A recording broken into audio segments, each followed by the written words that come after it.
looking at our possibly our students in the all throughout the institution to maybe design flags for us every year that we can to support this event. So I love that. Learning tool for them as well. So anyway, so we started the process. I haven't got yet what it would, but I think it's a good idea we're pursuing.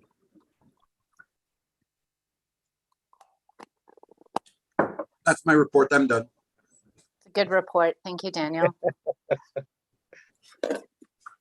Oops.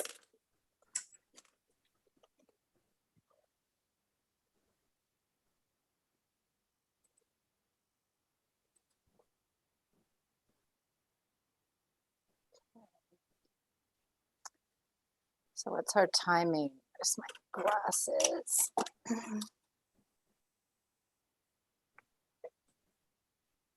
Minute or so.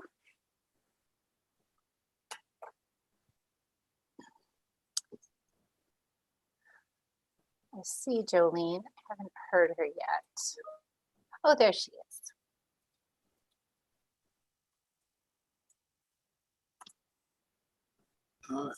A question for Jade and David. Will you both be talking? Yes. Okay. Yep. Yeah, Jade's I'm gonna do a little bit more of the presenting than what we've normally done in the past, just to take some of that off of Jade and contribute my own perspective as well. Okay, thank you.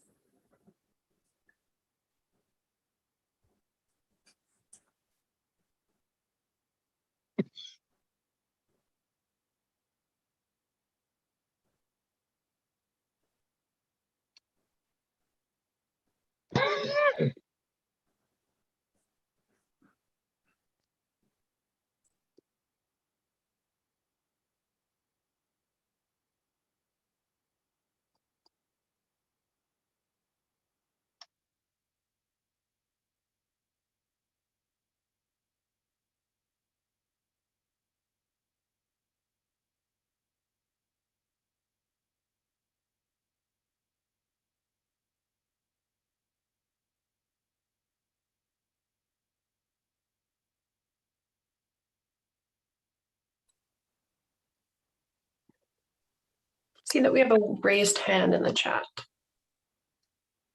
Okay. You can see something. I can't, Jade. I'm just trying to look at. Yeah, it's Morel Perron. Morel, and I apologize if I'm pronouncing that incorrectly. If you have any questions or any feedback, you can feel free to throw that into the chat there, and we can all see that and respond back accordingly.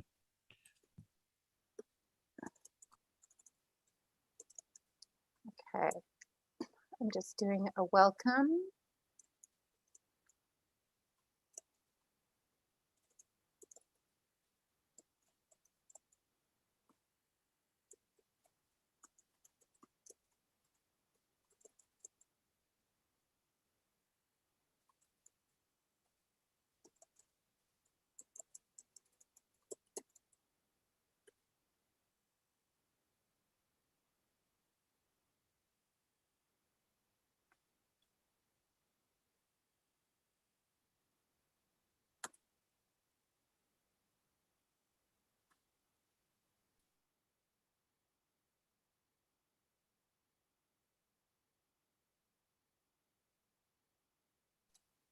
I don't know what it's like up in the Edmonton area, but it is a fall day today.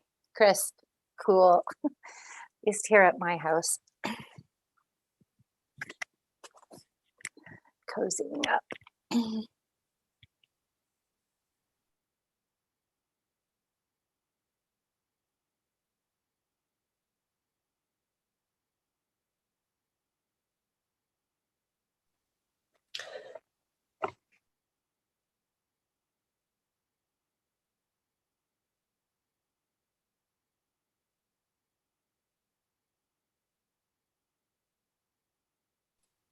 Crisp and cool in Edmonton as well.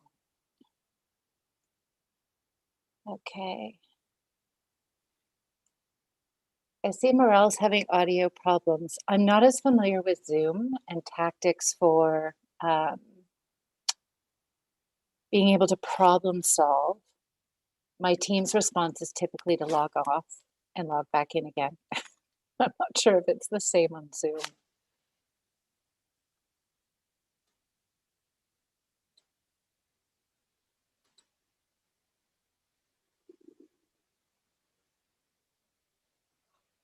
Morel, can you hear me now?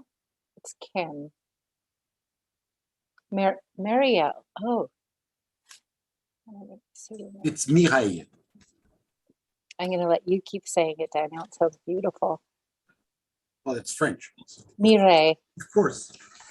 Mireille. Mireille. Thanks, Susan.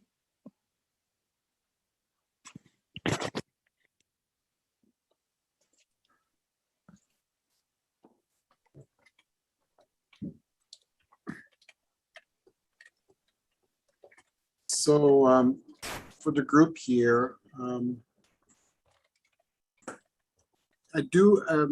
never sure. Do I present tobacco? I do. Okay.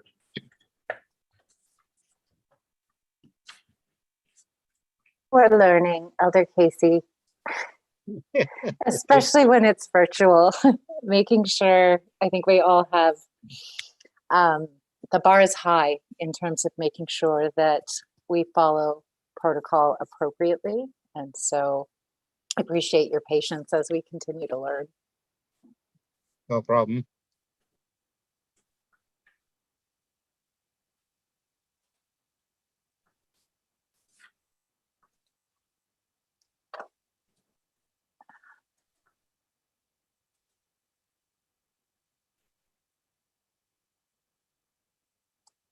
Just before we get started, Jolene, I know that there was some of the Truth and Reconciliation booklets, the small ones that have been available on campus in the Lodgepole Center.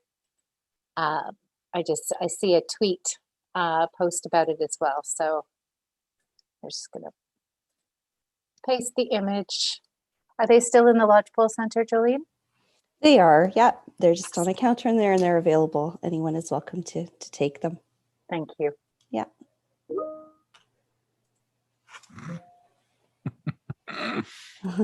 So we can go ahead and get started. Daniel, if you'd like to launch us. And yeah, thanks everyone for joining today.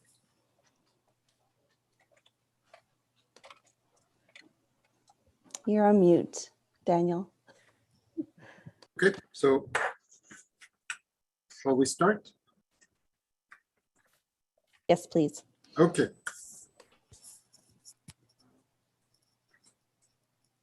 Well, good afternoon. A warm welcome to all of you. Okay, bienvenue. Welcome, of course. I'm really very, very happy to welcome you to this afternoon, that you have chosen to join us in what is a really very important a day for all of us. Learning the past, nonetheless shameful it can be, is truly a prerequisite to moving forward. And so this day is for all of us to reflect on what we as individuals and as a community can do to move forward on healing and reconciliation. And so today, I think I would like to recognize and build on our collective history, because it always makes us stronger and richer as individuals and as a community. And as we recognize the people around us, it is also important to acknowledge the land we're privileged to make our home. As such, Alberta University of the Arts rests on the traditional Treaty 7 territories of the Blackfoot people, and in the spirit of our efforts to promote reconciliation and better understanding and respect among all of us, we acknowledge the traditional territories and oral and visual practices of the Blackfoot Confederacy, the Tsuut'ina, the Stoney Nakoda First Nation, the Métis Nation, Region 3, and all of those who live, work, and are passionately engaged in the act of creating meaning in the Treaty 7 region of Southern Alberta. Again, thank you all for joining us today. We at the university are really proud to have chosen to close operation for the day so that we can remember and honor the Indigenous children who were taken from the families and homes and were placed in residential schools. National Day of Truth and Reconciliation coincides with Orange Shirt Day, which pretty sure most of you know was originated with Phyllis Webstad in 1973 when she was wearing a brand new orange shirt to school. And when she arrived at St. Joseph Residential School, her shirt was taken away and never returned. And for Phyllis and for all the children who experience residential school, we wear ribbon, either a t-shirt or shirt. We all to commemorate that moment, to celebrate what it represents, and to remember. With the help of Elder Casey, who I'll introduce shortly, we're able to create an extensive list of learning resources, which included books, films, and websites to support you on your journey of learning. So the list is available on our Student Success Center in the Lodgepole Center main page. We also wanted to provide the community with a personal development opportunity. And for that, I'm really happy to welcome back Pay Metaway Consulting. And we have with us Jade Gravel and David Plamondon, which you'll hear a little bit later. And we know them quite well because they've been really helping us in the last several months, over the summer especially, developing a strategic framework, an Indigenous strategic framework. And so their work has been an engagement, has been just fantastic. And so again, so pleased to have them back with us. And so this afternoon's workshop that they'll propose to us will review what active allyship looks like. And so it will be very informative. We'll also focus on understanding the calls to action within the Truth and Reconciliation Commission, especially the part focusing on the higher education, post-secondary, that we all really need to read and really we need to enact. I believe that we will, I think it will be important to come to and understand Indigenous relations throughout Canadian history and the ways in which the legacy of colonialism still affects the quality of life of Indigenous peoples, families, and the First Nations today. But before Pay Metaway starts the workshop, I would like to invite our lead elder, Elder Casey Eagle, speaker, to bless today's event and share his perspective on the importance of today. And before I do so, I'd like to, I don't know if you can see, I'd like to present this tobacco to you, Elder Casey, really to thank you for all your advice and all your support you've given us and myself over the last 5 years since we've opened Lodgepole Center. Your wisdom is quite amazing and so beneficial to all of us. So happy to present that to you. Yeah, thank you. Okay. This one go good to me with that. It's Ghana good 6 Gakun. I am Sawhorse, member of the Ghana Nation, part of Black Federation. I welcome you. I've lit the smudge to start off in prayer. I'll be doing mine in Blackfoot. Then doing so that we all have this collective responsibility for the well-being of our people in our community. Pray for those who've moved on before us. Pray for those who are in the hospitals with the disease that's out there, ones at home as well. Recent losses of family members as a result of that. But we pray for all people. We leave no one out in this world of ours. I are not being not those. I go kimikis going to be sorts. Oh, expect to buy grapens got smoke. Okay, Kim Takin. Oktas Pokopin spot, basic got some way can like Dr. Sayo Tokipin. Oh, can I go cocoa 6 expect to buy can I get some outside? I thought the pizza man and script says so. It's a big exam is cooked. Gang is that boat, yes, come out, Saki, okay, can you do it? Go, okay, I thought a bit sim mark. Oh, can you bet what that biscuit sag? A sag, spump down on that. Yeah, you're home with the pap here. I thought a bit the key, okay, that biscuit mats and yeah, okay, that's this cost salt bag. That's a much can. Auch bei beim System up to a couple of come to work. I think it's capacity to just test you. Oh, getting excited, man. But that's now to the PM works. Look at that back in Matt Bill said. Talking that bad no keeping can stop pipe with my can add up your actually net support on. Oh, can you go can I be a keep words and the come down the kaki summer bad up is. Thank you.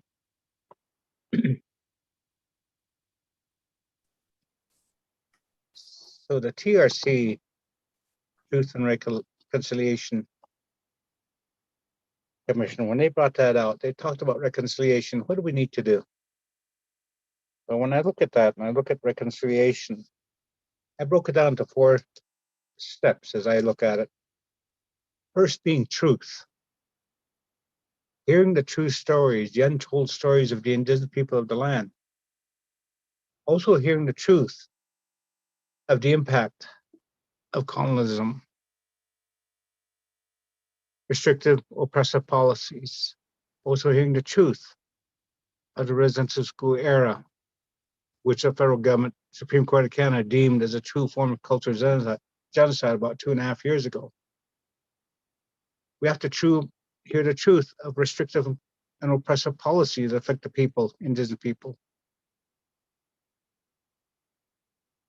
Secondly, we have to look at race differences and to eradicate that and start looking at diverse cultures, inclusion, looking at parallels and commonalities of all cultures in relation to indigenous cultures of Canada.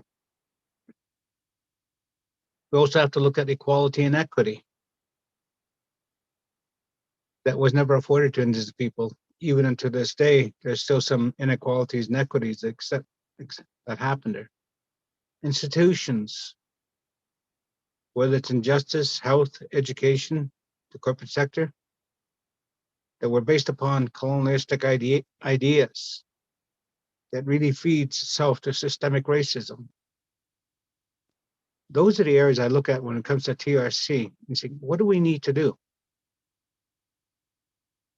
It is a responsibility of non-indigenous people to take that stand and say, it is the responsibility of non-indigenous people to do the reconciliation, or as Sean Atrio coined, and I use it quite heavily in Alberta, reconciliation.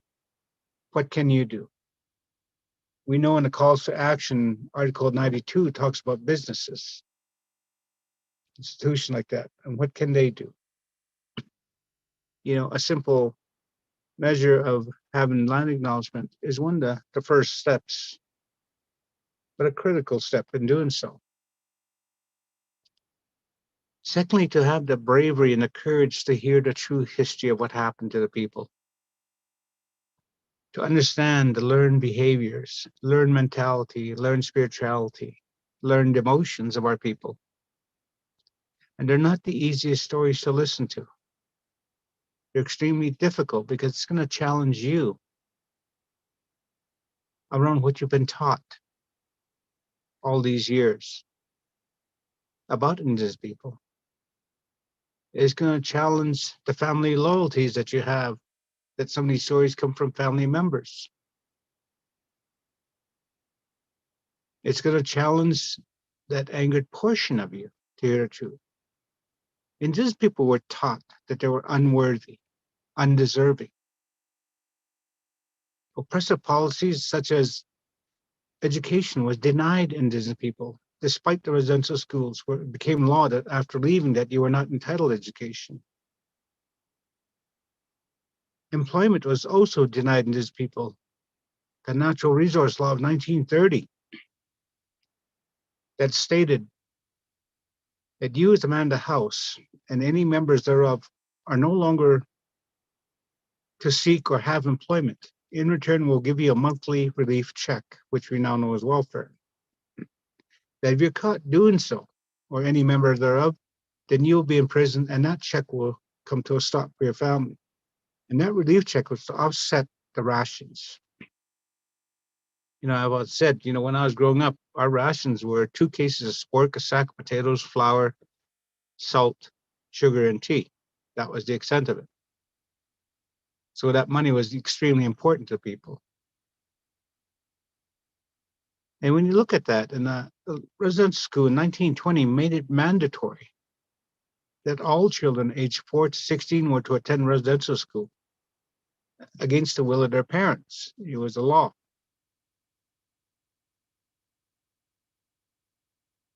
And it's through that we have the darkest moment of history in Canada around cultural genocide, inequities, inequalities, disparity of services at every level, justice, education, health. It actually happens there. You know, we have to look at that and saying, what created that? Just learn mentality, because in residential schools, children were not allowed after coming out to seek education, but you know, in the early stages, education was only maybe first and second grade at the lowest level of our people. Rest of the day was about Bible studies and learning how to ranch, farm, homemaking, cooking. Those were what our people learned.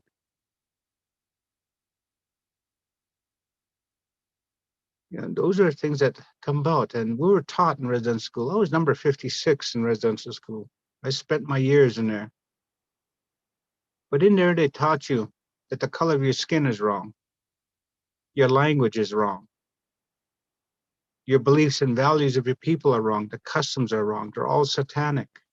Our spiritual practices were devil worshiping. You're ridiculed. And I went through every form of abuse that you can imagine. Mental, emotional, physical, spiritual, sexual. Age 4.5, that's what the first thing I ever encountered. You're taught to believe that you're not deserving, you're not worthy.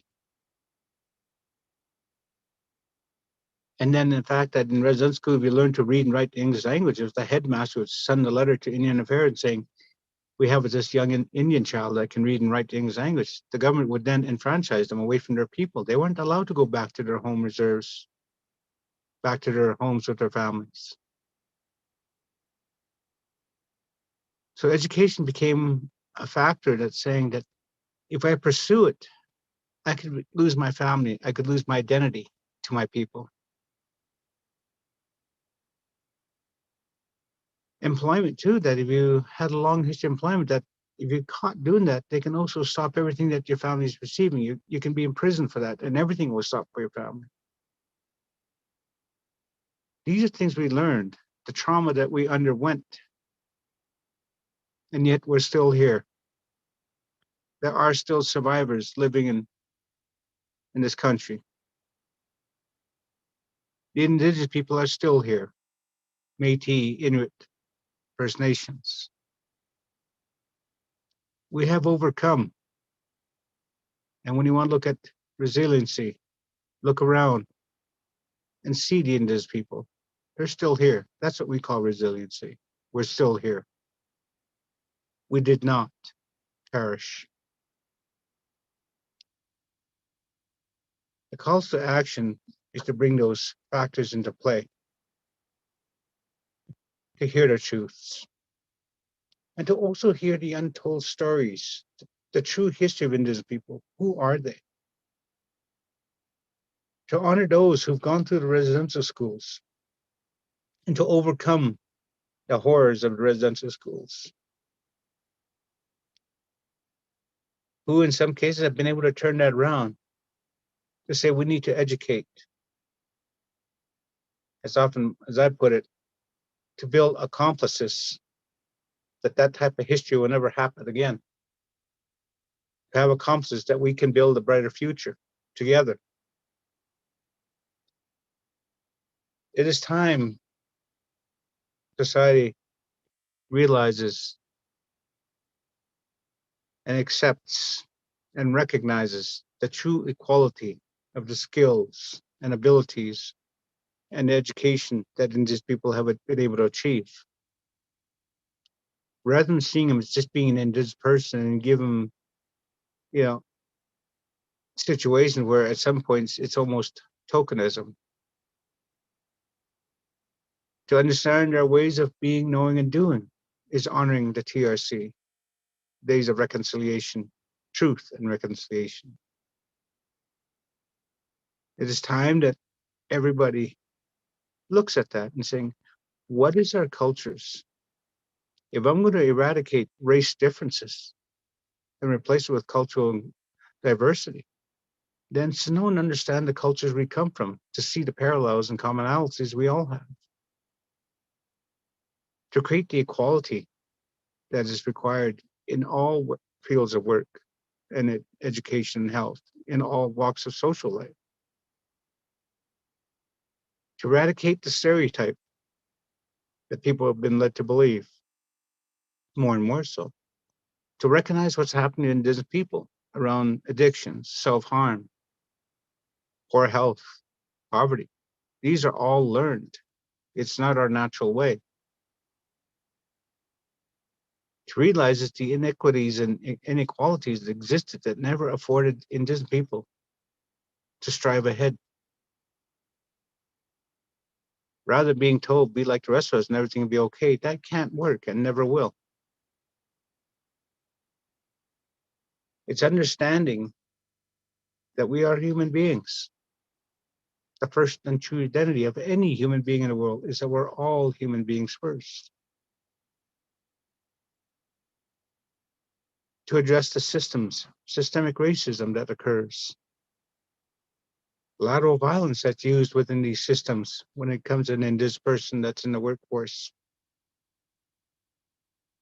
to demoralize them, devalue them. These are things we have to address in their TRC. To commemorate those children whose unmarked graves are being discovered. And those numbers are rising rapidly. At the present moment, as I heard, we're now into the 4-digit figures of unmarked graves. When we look at that, and I look at that, these are the would-be elders, knowledge keepers. These would have been the leaders that were never afforded the opportunity. It's the same way that's happening today. Indigenous people not being afforded that level of equality and equity to realize and appreciate and honor and recognize their education, their skills and abilities. Is the time to honor those ones who went to resident school who still stand strong, who refuse to succumb.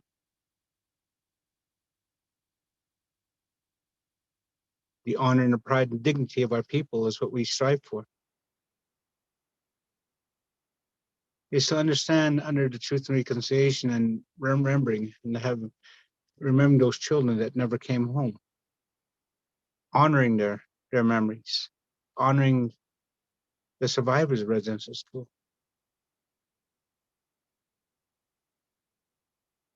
Understand what they had to struggle through, to be taught the unworthiness, undeserving, to realize that every step forward that indigenous people had, there's always 2 steps back, a pushback. We see that every day.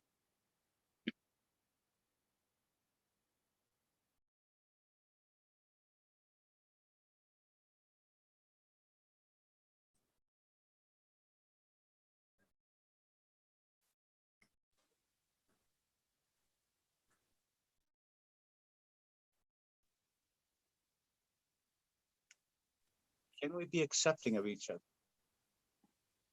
The TRC, today's Day of Truth and Reconciliation, it is a day of truth. To acknowledge the real truth, the damage that was inflicted, the shredding of cultures, the division of family,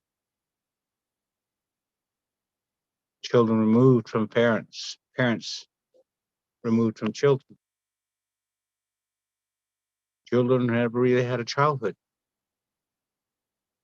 We know under Duncan Campbell Scott, Sir John MacDonald's, and all those others, one of the statements they had was to kill the Indian inner child, to get rid of the Indian problem, and to take measures so until they were absorbed into body politic, no more Indians, no more Indian problem. There never has been an Indian problem. It was a problem of a system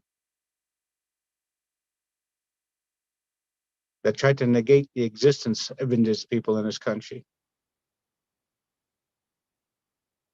Those are areas that we need to look at.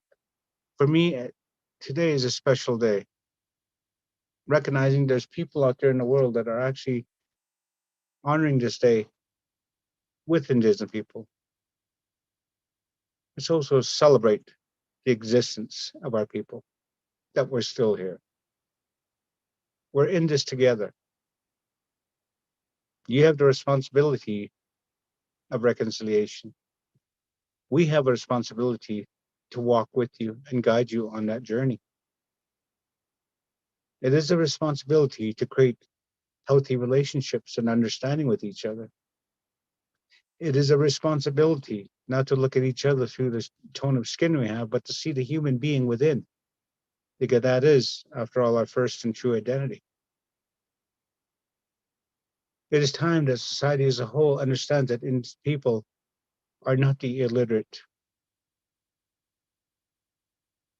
inability, incapable people. We are human beings.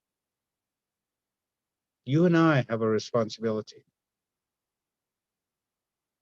We all need to walk this healing journey to get to a place of well-being for our people in our community. That's what we're here for. To do together, not separately. We cannot undo a culture. Too many efforts have been done, and today's the day to hear that truth, to know the truth. It is for you to reconcile what the early settlers had done, such as Duncan Campbell Scott, Sir MacDonald, Bishop Gardine, and others, to learn from what they had done wrong, so that you can know what you can do different and better, to create that ethical space to where we can walk in harmony with each other, equal to each other.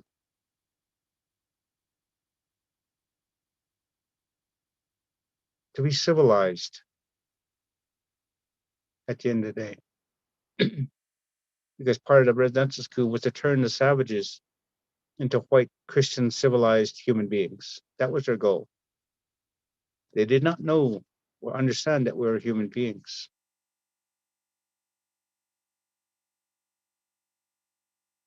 And it's through that today's society has to start relinquishing that type of teaching. That we are lazy, welfare dependent, drunken savages. It's time to release that. Because in any culture, we have people who are caught up in those worlds. It's not isolated just to one. The TRC in today is to say the truth is not to look at them as those indigenous people, but those human beings, those people who come from a culture. There's a time to hear the true history of our people. Who are we? What was our lifestyles like? It's also time to hear the truth of what they have contributed to the world as a whole. Besides tobacco and chocolate and potatoes and irrigation, but there's technology our people introduced to the world that a lot of people don't know about. It's time to acknowledge that and accept it. Because there's no one person or one culture in the world that will ever have all the answers, but it's a collective. And today is the time to honor that for Indigenous people, to stand with them and to support them, to stand tall and strong again, to understand the resiliency and the strengths that they possess of just who they are, to create a better world for all of us. It is what we're after. Bill C-15 regarding the United Nations Declaration for Human Rights, that passed the Senate. We don't know if it's going to pass the House because a lot of the MPs under the PC party are electing to vote against that now.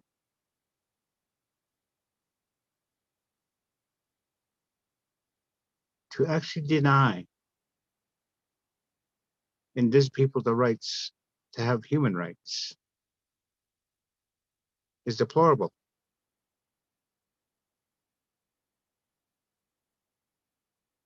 And those are those areas that creates mistrust. It creates a following of people who would rather, as the old statement, a dead Indian is a good Indian. That's, you know, that's what it used to be.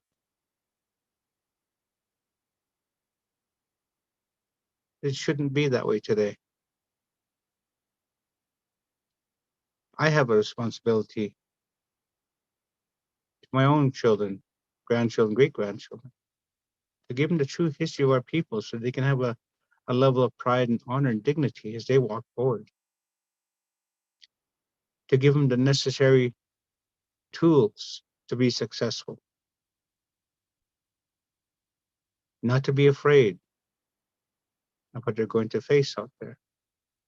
The injustices, inequities, inequalities. But to still continue to strive and to be resilient to those challenges.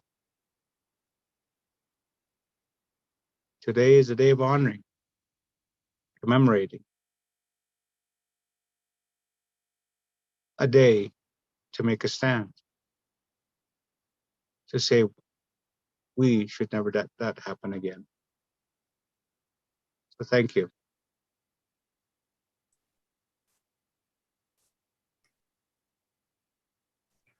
Thank you, Elder Casey, for those words. Very powerful voice you have, and it should resonate deeply with all of us. So we thank you for setting the context to why we're here and why this is such an important day. And so with this, let's move to Jade and David to take over, and looking forward to the workshop with both of you. And again, on behalf of all, thank you, Casey Eagle, speaker. Thank you, Daniel, and thank you so much, Elder Casey, for your words. It's really inspiring, all of the things that you said, and just the importance of truly reflecting on this day, on this history, on the ongoing systemic racism, pardon me, that is occurring in Canada and on Turtle Island. So many important things said throughout that. Thank you so much. So David, I'll get you to bring up the slides, please. Thank you. So welcome everyone. Thank you all so much for taking the time today to honor the victims of residential schools, to honor elders, knowledge keepers, all Indigenous peoples, First Nations, Métis and Inuit people who are with us today, and honor their legacy of resiliency and triumph. Today's workshops will be an abridged version of our Indigenous allyship workshop. This workshop is designed to introduce the history of Indigenous relations in Canada, as well as allyship basics. And specifically today, we'll also go over the Truth and Reconciliation Commission, just because it has such an important role in today's remembrance. Just a little bit of a mental health warning or a trigger warning.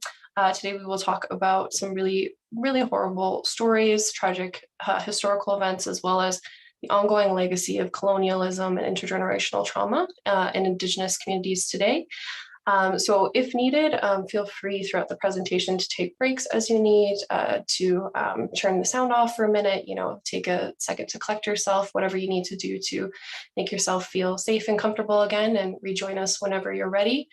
And in addition, if any students or staff or faculty are struggling, after the presentation or throughout, David is just going to put a link in the chat of some resources that you can rely on that are there to support you through this day.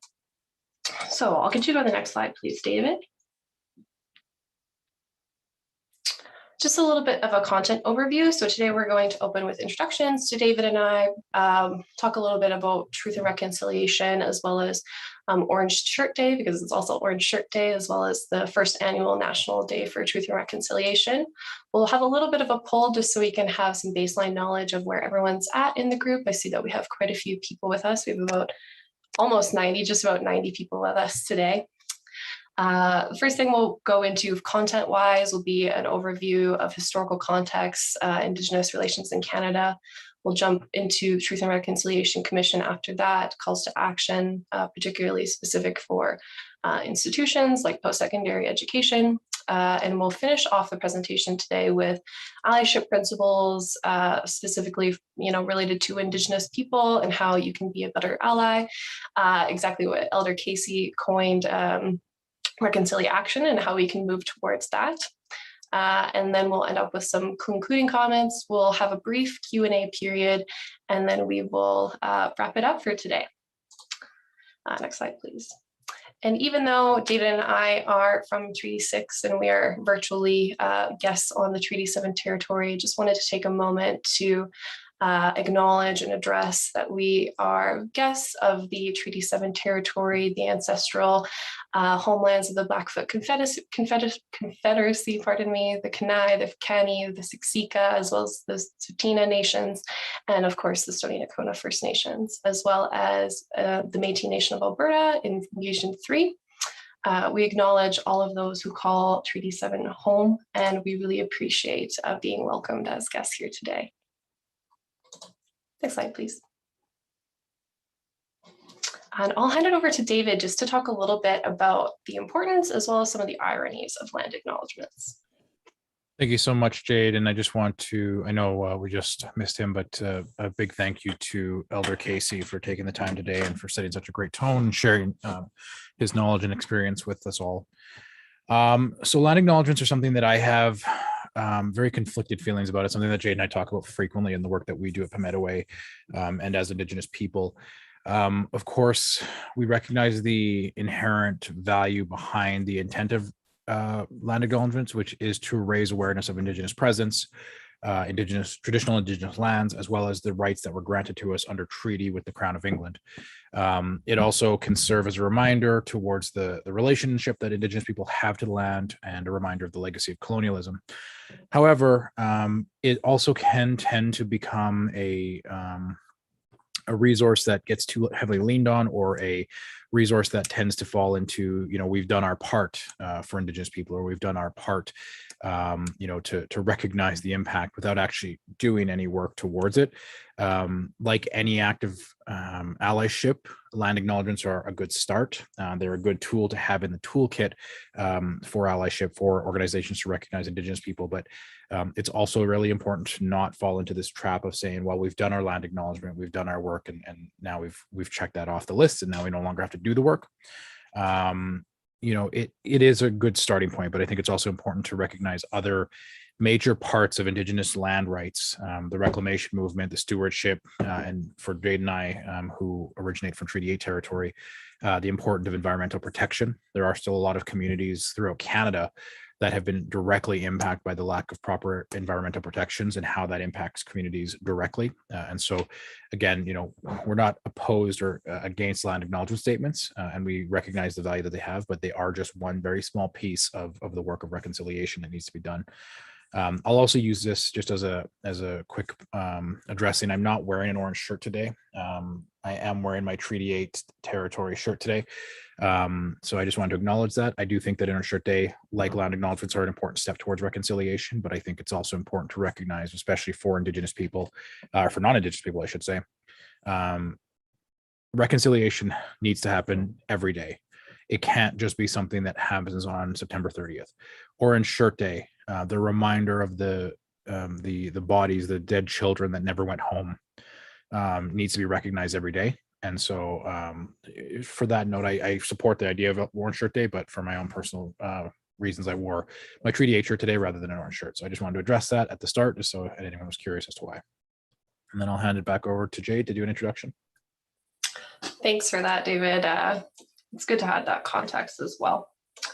Certainly because Indigenous people do experience the National Day of Truth and Reconciliation, as well as Orange Shirt Day, a bit differently than non-Indigenous peoples.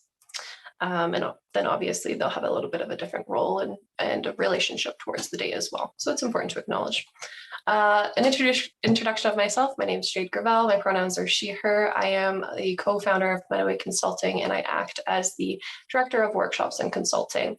For the past 5 years, I've worked with Indigenous communities, as well as BIPOC communities, LGBTQ+ communities, in human resource consulting with a specific focus on helping uplift marginalized groups and kind of work between that area of training and the workforce, kind of that funnel there.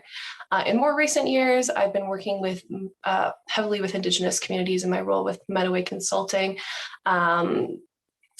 through engagement work, as well as governance work a little bit, and all the way up to consulting for institutions such as AUArts in relation to Indigenous viewpoints, perspectives, and how we can start to work towards decolonization in these sort of institutions.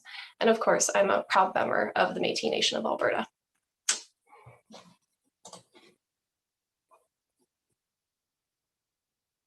For myself, my name is David Pomondon.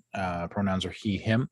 I am the team guide and one of the co-founding partners for Meadoway Consulting. I originate from Treaty 8 territory. My family is from the Ruard High Prairie region, and I was raised in Slave Lake, living in Edmonton now. Meadoway Consulting really came out of the work that Jade and I had been doing with Indigenous communities, for Indigenous peoples, and is really just a continuation of the work that Jade and I have always put first and foremost in working together, which is bettering the lives of Indigenous people throughout the communities in Alberta. I've got an extensive amount of experience working with Indigenous people, but I don't want to spend too much time on it because this presentation is really more about the TRC and allyship. So thank you so much, Jade. Thank you. So even though Daniel did touch on the Orange Shirt Day story, I just wanted to bring awareness to why we're here today. So of course, it is the first annual National Day for Truth and Reconciliation. The purpose of this day is to honor the lost children, and as well as the survivors, families, and communities of residential school survivors. Today is a somber day to reflect. The horrors of the residential school system, the truth telling has really just begun to start. And I think the brimming of awareness has collectively hit everyone really hard this year, particularly due to the mass graves that have been found throughout residential school sites all across Canada. So today, especially this Orange Shirt Day, this National Day for Truth and Reconciliation hits much harder, I believe, than previous years. I just wanted to take a moment to recall the story of Orange Shirt Day and how it came to be. So on Orange Shirt Day, September 30th today, we celebrate the grassroots community event. It was started in 2013 and of course is meant to honor the lost children, the children who were lost residential schools, as well as the survivors of the residential school system. When we wear orange, we show our understanding and our reverence, really, for the experiences of the Indigenous children and their families, and acknowledging that history of colonialism, as well as the contemporary legacy of colonialism. The story of Orange Shirt Day comes from the experiences of Phyllis Webstack. She's a First Nations elder now in Williams, BC. And her first day of school when she was 6 in 1973, Her grandma had really nicely bought her a lovely new outfit for school, which included a really beautiful orange shirt for her first day. It was bright and exciting, and it kind of matched her feelings towards going to school. You know, kind of looking at things through a childlike lens. Of course, she's excited for her first day of school. On the first day of her attendance at the mission school, she was stripped of her clothing, her hair was cut, and everything was taken, including the brand new shirt that her granny had gotten her. And of course, as a 6-year-old, Phyllis could not understand why they took her shirt, why she couldn't wear the clothes she wanted to, and why they wouldn't give it back. As an adult, and as we reflect on the horrors of residential schools, we understand now that that was an assimilation tool and a tactic. You know, residential schools were meant to demand uniformity, to be devoid of culture or expression, or devoid of a voice. And this symbolism stuck with Phyllis all of her life. The color orange served as a reminder of how she felt during those days and how she listened to the other children crying as they were so confused and hurt. And they felt like nothing. And they were treated like nothing.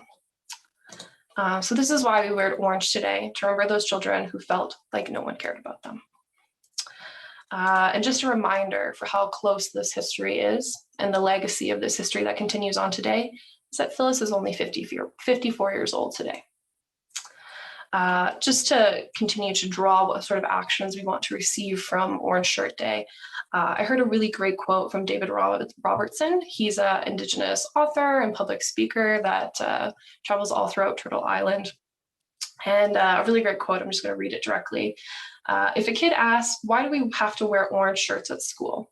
It is my belief that adults should not only explain the reason why Phyllis's experiences, but also be able to connect the story to identity, assimilation, and colonization. And as soon as I heard that, I thought to myself, yes, absolutely, that is the direction we should all go. So as a pinpoint for this presentation, as we move through, this is exactly what we should all strive for, being able to connect these stories of residential school days, of these tragic life events that have happened to real people who are still here today, that we can draw these lines towards the understanding of identity, of assimilation, and of colonialism. We're going to jump into a little bit of a poll, and I'll get David to bring it up. It should just function in the webinar. But just to get a little bit of a baseline understanding of where everyone is in their allyship journey, in their understanding of colonialism and that sort of thing, I'll get David to speak to this because he's got a little bit of an easier setup than I do for Zoom. Yeah, so we're going to have 5 just quick questions here. We'd love to have everyone answer them. You should be able to see them now on your screen. Please let me know in the chat if you're having any difficulties. The questions are really to kind of help us understand the audience today and make sure that we can make sure the focus is put in the right areas. Elder Casey did a great job of kind of touching on a lot of the topics we'll talk about. Obviously, there's some overlap there, but we want to make sure that everyone gets the most benefit out of this panel today. So the 5 questions, for those of you that are struggling with reading them or are a little bit more audio rather than visual. Were you aware of Orange Shirt Day prior to this year? Yes, I was. No, I was not. How much familiarity do you have with the TRC calls to action? The options are: I'm very familiar with them, I've heard of them and know a little bit, I have heard of them but don't know a lot, or I have never really heard of the TRC calls to action. How would you rate your familiarity with the history of colonialism in Canada? I have a very strong understanding of it. I know it exists but don't understand a lot of the specifics, or I'm not really familiar with it. How familiar are you with the concepts of allyship? I am very familiar and consider myself a proactive ally. I am familiar but haven't engaged in proactive allyship. I have heard of it, but I don't know a lot, or I am unfamiliar with the concepts of allyship. And then the last question is, what are you hoping to get out of this workshop today? I would like to learn more about the TRC. I would like to learn more about the colonial history of Canada. I would like to learn how to be a better ally, or I'd like a balance of all 3 of the above. I should have prefaced that it doesn't look like we have any reticence here to participate, which we really appreciate, but all of these poll questions are anonymous. There's no wrong answer. We don't want anyone to feel embarrassed if you're not familiar with allyship or if you haven't heard of the TRC calls to action.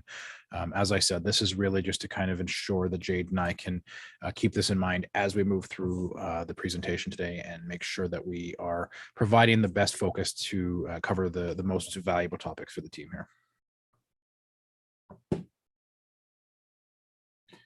It looks like we're just at 75% response here, which is great. It's climbing up a little bit here.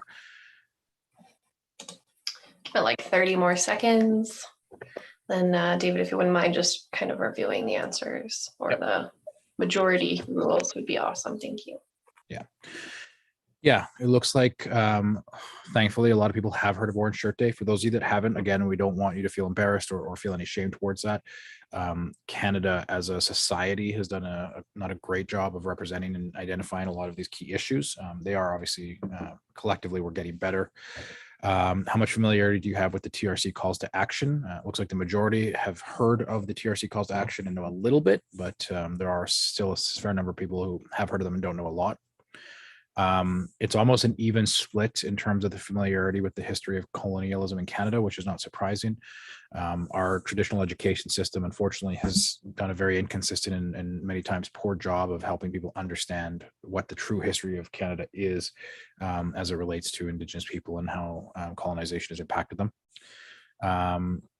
Good chunk of people have responded that they are familiar and consider themselves proactive allies, but there are some that are familiar but haven't had the opportunity to engage in proactive allyship, and then a number that have not.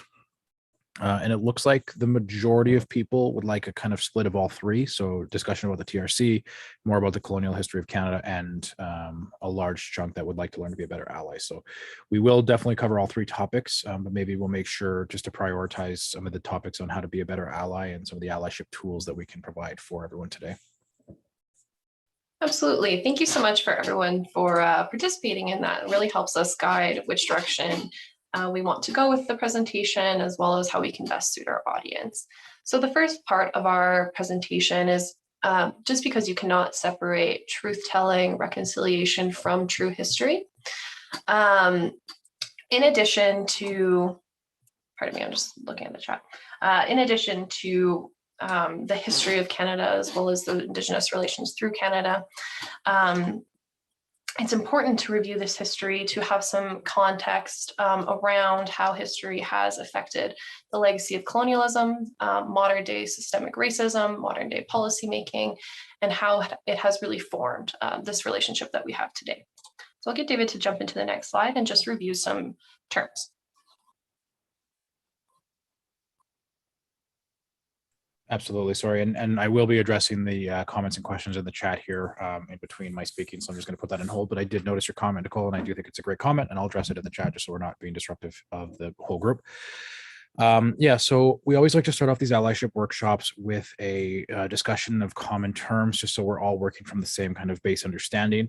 You know, a lot of these terms will be most likely familiar to some or all of you, but we like to make sure that there's no gaps in our base knowledge as we move forward through this.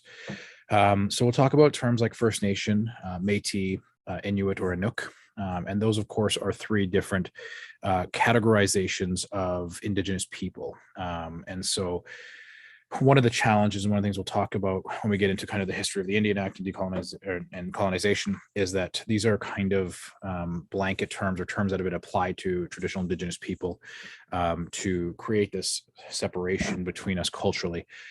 First Nation people are traditionally recognized as having First Nation or Indian status under the legal terminology, whereas Métis people are people who have Indigenous or First Nation descent, or again, using the legal term, Indian descent, but do not qualify for full rights under the Indian Act.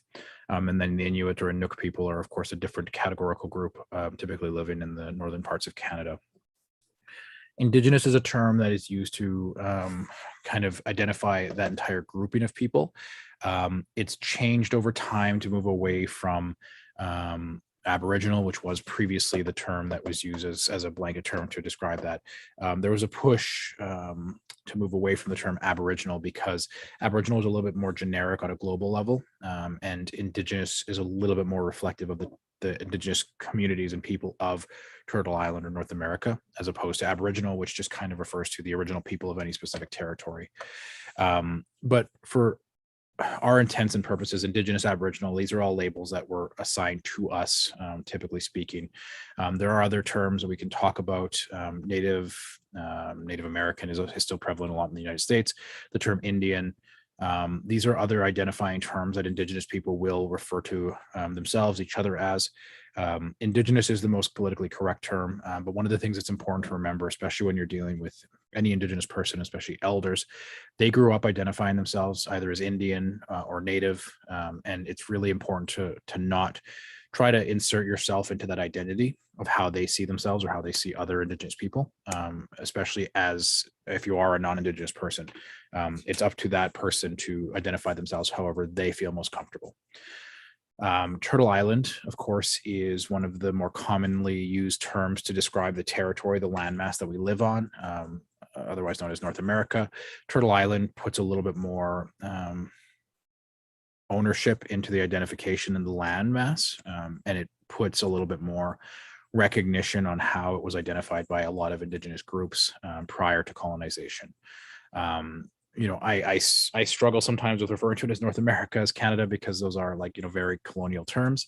But I mean, we live in a modern time, of course, so it's hard to kind of navigate that sometimes. Settler or colonizer, those can be very loaded terms. They definitely have a lot of context behind them. They can feel like attacks against non-Indigenous people or people of European descent. Again, sometimes they can be used as attacks. For our intents and purposes, they're obviously not meant to be. But they do describe anybody who descends from European settlers whose people were not originally from this territory. Two-spirit or 2S is something that's grown in popularity as part of the LGBTQ plus community.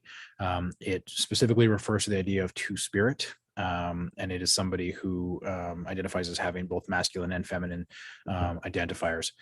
There's been some challenges, I think, for a lot of people, Indigenous people specifically in the LGBTQ plus community, and that can be a loaded thing as well, because two-spirit in traditional Indigenous culture has a very specific context in Indigenous society, and a lot of people can just start to lean on two-spirit as kind of shorthand for, well, that person is both Indigenous and identifies as either non-gender binary, transgender, or anywhere else in that LGBTQ plus community. It's really, again, just like using the term Indigenous as opposed to Native or Indian, or correcting somebody. If somebody who is Indigenous identifies as two-spirit, then that's for them to identify as.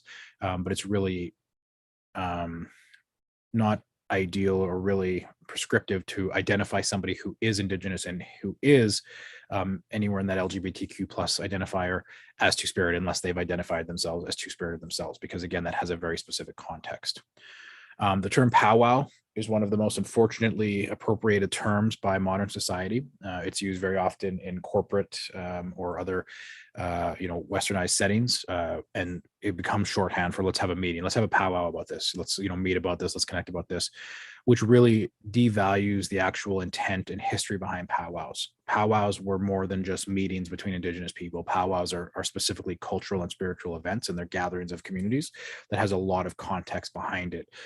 It's a term that you should definitely stay away from unless you are specifically referring to an Indigenous powwow. I mentioned Indian already, but I'll circle back to that. Indian is, of course, the legal definition under the Indian Act. Even today in 2021, I am still legally identified and classified as an Indian. We'll talk about the Indian Act later, but it is still a term that is still used to this day, despite the government trying to distance themselves from it. What used to be Indian and Northern Affairs Canada is now Indigenous and Northern Affairs Canada, but that term still exists under the Indian Act and is still a legal descriptor for people of First Nation descent. NDN, of course, is a term that is utilized by a lot of younger Indigenous people. It's essentially a way of reclaiming their own identity, modernizing it, and taking some of the power away from the idea of being referred to as Indians, which again is, aside from the legal classification, something that shouldn't be utilized because it's neither accurate nor appropriate. Decolonization is something that there's a lot of movement towards, which is great. The core concept of decolonization is recognizing the inherent values and benefits of traditional Indigenous culture and living, and trying to move away from the impacts of colonization and reclaiming some of those traditional historical and cultural practices. But decolonization has moved beyond that as well. It's also more about framing the idea of westernized concepts as not being the superior concept. Every society, every culture has a lot of strengths and a lot of things that it brings to the table, but has been, especially over the last 100 years or so, this concept, or probably even predating that, but this concept of Western society or Western ideals, Western values being the superior values and ideas, which is objectively just not true. It's not accurate. I mean, we can argue all day about the benefits of it, but there are still plenty of things about Western culture and civilization that are not ideal for, especially for marginalized groups. And so decolonization is really a movement about moving away from that ideal and recognizing the value of traditional cultures and values that predate and existed prior to Westernization. Treaty inherent rights and sovereign nations is something that is very important to me, and it should be to most Indigenous people, and realistically, it should be important to anyone who lives in Canada. Of course, for those of you who aren't familiar, there are 11 numbered treaties throughout Canada. There are more treaties than just those 11, but the numbered treaties break up kind of the geographical areas of Canada. And those treaties were signed between the Crown of England and the sovereign nations of the traditional territories here. And in signing those treaties, the Crown of England was recognizing the sovereignty of those Indigenous nations. By its very definition, a treaty is an agreement between two sovereign nations. And what's happened over time is that treaty recognition, treaty rights, and the rights and recognition of Indigenous nations as sovereign nations has been eroded. The Crown of England obviously handed off the responsibility of the treaties to the Dominion of Canada, and Canada then became the obligatory party in recognizing and acknowledging those treaties. And then over time, Canada has subsequently handed down the responsibility of monitoring those treaties, or for respecting and recognizing those treaties, to the provinces. And the provinces aren't sovereign nations. The treaty was originally signed with the Crown of England and then handed off to the Dominion of Canada, which was a sovereign nation, but now it's just trickled down. And in a lot of cases, Indigenous nations, especially in Alberta, have been relegated to this fourth level of government, which is a lot of the terms that a lot of our chiefs use, in that you have federal, provincial, municipal, and Indigenous. And the Indigenous nations have lost the right and respect of the treaty partners as sovereign nations. And that has eroded their inherent rights, not just as sovereign nations who were entered into treaty, but their inherent rights as the traditional holders of this land and territory. And so it's really important to understand, as one of the first parts of reconciliation, that Indigenous people do have inherent rights. We are the inherent sovereign nations that existed in this territory. And there's a common misconception that Indigenous people were a conquered people or a defeated people, which is not the case. When you start to really dig into the history behind a lot of the numbered treaties, and I know a lot about Treaty 8 because, again, it's my home territory, and Jade and I have had a lot of opportunities to listen to this chief speak. Treaty 8 was signed because the original settlers of Canada were not able to pass through or survive in those Treaty 8 territories. So that was a survival treaty on behalf of those settlers in Canada. And so without that treaty, a lot of settlers wouldn't have been able to make it through the harsh winters, been able to find sustenance, food, water, those sort of things that Indigenous people have, learned how to adapt and live with that in this environment. So it's really important to understand the ideal behind sovereign nations and what that actually means, and understand when we talk about inherent rights, what we're referring to.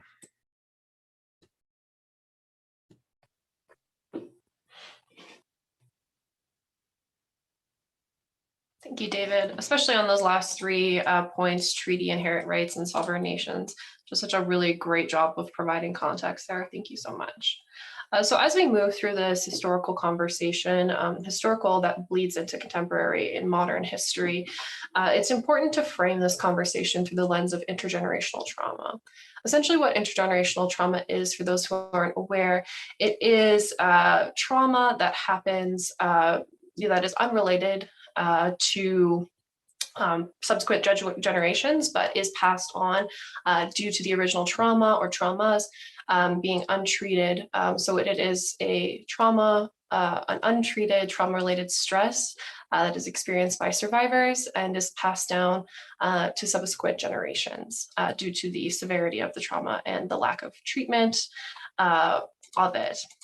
And even in some cases, a lack of awareness that the trauma occurred or is affecting the entire generation in such a big way. So for Indigenous peoples, what is often pinpointed as an accelerator for this intergenerational trauma is the horrors of the residential school system, as well as the 60s scoop. And of course, just the mass of systemic racism that has destroyed and displaced Indigenous families for hundreds of years throughout Canada. It's important to remember that these policies that we're going to talk about shortly were not just enacted on one person or one family or one region of Canada, but they were and do affect Indigenous people all throughout Canada, and to this day, many of these policies are still alive in some sort of way. Due to the untreated nature of this trauma, trauma in any person can manifest some really deep wounds, and we see this in Indigenous communities today, and some of the social issues that we see, such as poor mental health outcomes, poor health outcomes, higher rates of violence, suicide, or substance use, or addictions disorders, and that sort of thing in Indigenous communities. So as we go through the following slides and as we look through this historical context, I just want everyone to keep in mind how intergenerational trauma could develop and did develop over time due to these policies of colonialism. Next slide, please. And again, just to add more context, even as reflecting on the words of Elder Casey, you know, the ideas that Indigenous people pre-colonialism were, you know, this group of savages that didn't have any organization structure in their lives, just wanted to bring attention to how inaccurate that is. Indigenous family structures were extremely strong, community-based, just looked a lot different from the nuclear family that we have in the West. Family structures were often matriarchal and would involve the whole community. So aunts and uncles, and the extent of the family was much larger than what we would traditionally see in Europe. Just a bit different there. Access to secure housing and food, due to the inherent nature of their relationship to the land. Food access from year to year was quite predictable. Hunting seasons were quite predictable. They were able to track the movements of animals, able to predict when best growing seasons are. That made food quite secure, as well as housing secure, even though many tribes were nomadic in some seasons. Social structures, Indigenous societies were built off of shared responsibilities, extremely defined community roles. Elders and women played integral parts of community life, governance, decision-making, spirituality, and so much more. Cultural teachings and understandings, as well as nationhood and language of heritage, were just deeply and spiritually tied to everyday life for Indigenous communities, as well as governance and justice structures. They looked quite a bit different than what we have today, and they were pre-existing and long-standing.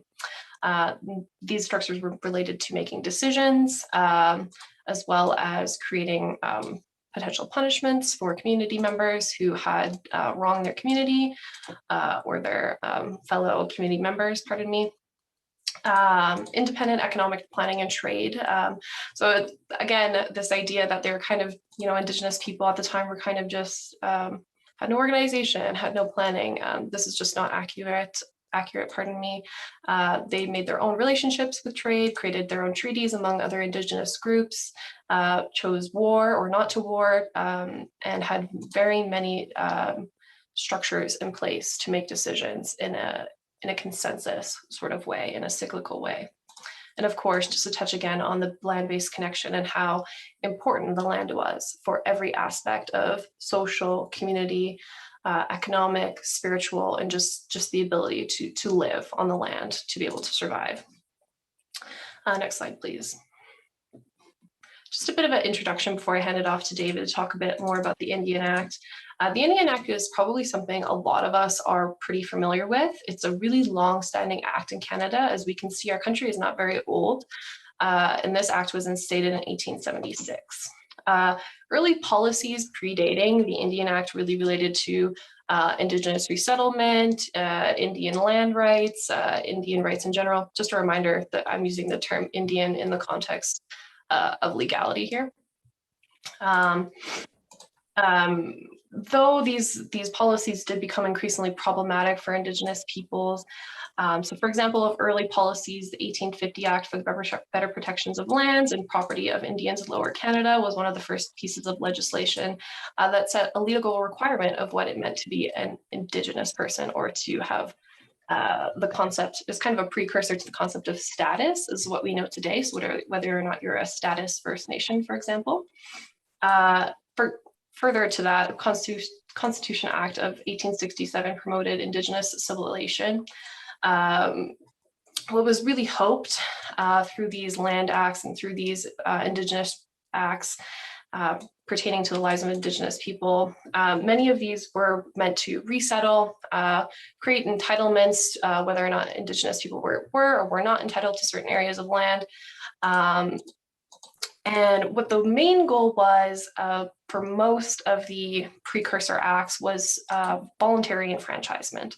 Enfranchisement essentially means that First Nations people would relinquish their status as Indigenous to gain, essentially maybe exchange for land, the right to vote, a sort of de facto second-class citizenship. But at the time of these instatements and these policies, there were virtually no Indigenous people who were interested in doing so because of things we had said previously, like pride in nationhood, relationships to the land, the unity of the Indigenous people and being against that sort of thing. So as a result of this kind of pushback from Indigenous people to not want to assimilate at the rate that the government had hoped, in 1876, the government consolidated the Gradual Civilization Act and the Gradual Enfranchisement Act to create the Indian Act. And the Indian Act very quickly began to restrict every aspect of Indigenous life, of Indigenous lifestyle, as well as where they could live, what they could do, who they could see, and where they could go. For example, just a few examples of here, the Indian Act banned the practice of traditional governance, banned governance, something that we see everywhere throughout in Canada today. So it's really essential to ideas of self-determination, of self-governance, and those rights were completely stripped away. Potlatch ceremonies, powwows and sun dances, cultural events, dances were all banned. This act also required Indigenous children to be sent to residential schools. Indigenous people were outlawed from hiring lawyers. So these restrictions and racist policies, they were not able to go to court to fight them. Reforms started to come for the Indian Act between the 1950s and the 1980s. They were able to reinstate traditional governance, ceremony, dances were allowed again. Women were able to engage in band councils, and eventually Indigenous people became more streamlined into society in the way that we see them today. I wanted to just pass it over to David just to give some rounding comments on the Indian Act before we move on to the next areas. Yeah, the Indian Act, of course, is a challenging thing, and there's been a lot of discussion about, how can they address some of these issues. I mean, it's been 150 years close to that the Indian Act was put into place, and so there's been discussion about abolishing the Indian Act, but of course, then you get into a situation of throwing the baby out with the bathwater, because the Indian Act is what gives people like myself recognition and protections under the treaties. And once you eliminate the definition of what an Indian is, then how do you then qualify for the rights and treaties that Canada is obligated to under those treaties? There's a lot of complications that came from the Indian Act as well, and I touched on it a little bit with the terminology in terms of the idea behind Métis status, First Nation or Indian status. And there's a lot of patriarchal influence there. For myself, growing up, I have a white father and an Indigenous mother. So for the majority of my young and going into my early adulthood, I was classified as a Métis person, had my Métis status card. And then based on some of the changes in Bill C-31 that eliminated that patriarchal nature, meaning that if the father was Indigenous and the mother was not, status would pass on. And if it was inverse, the mother was Indigenous and the father was not, status would not pass on. I was able to qualify for my Indigenous status into my adulthood, and it's a thing that really can affect how you identify yourself, because even in modern Canadian society, as a Métis person, and if there's any Métis people watching, you may have the same experience where in traditional or in modern Indigenous culture, you may not be Indigenous enough, and in non-Indigenous culture, you're definitely too Indigenous. And so, a lot of Métis people have that experience. A lot of Métis people that I've spoken to have had that experience growing up. And that really is a lingering effect of the Indian Act by saying, well, you are an Indian, you are Métis. So now you're being split. When in traditional Indigenous culture, even post-colonialism, a lot of Indigenous cultures didn't look at it that way. There wasn't, if you were born into that community, you were part of that community. There was no ideal of this otherism of, well, you're not Indigenous enough. That was all introduced under the Indian Act and under the impacts of colonialism. And so it's something that, again, there are still lasting lingering effects from this Indian Act that was put into place, over 100 years ago. So there's a lot of complications that have come from it. And unfortunately, it still is continuing to cause confusion and issues for modern Indigenous people to this day. I can definitely speak to that as well. As a Métis person, the feeling of not being Indigenous enough I think is a pretty common experience. And just in addition, the concept of status never existed in Indigenous communities pre-colonialism.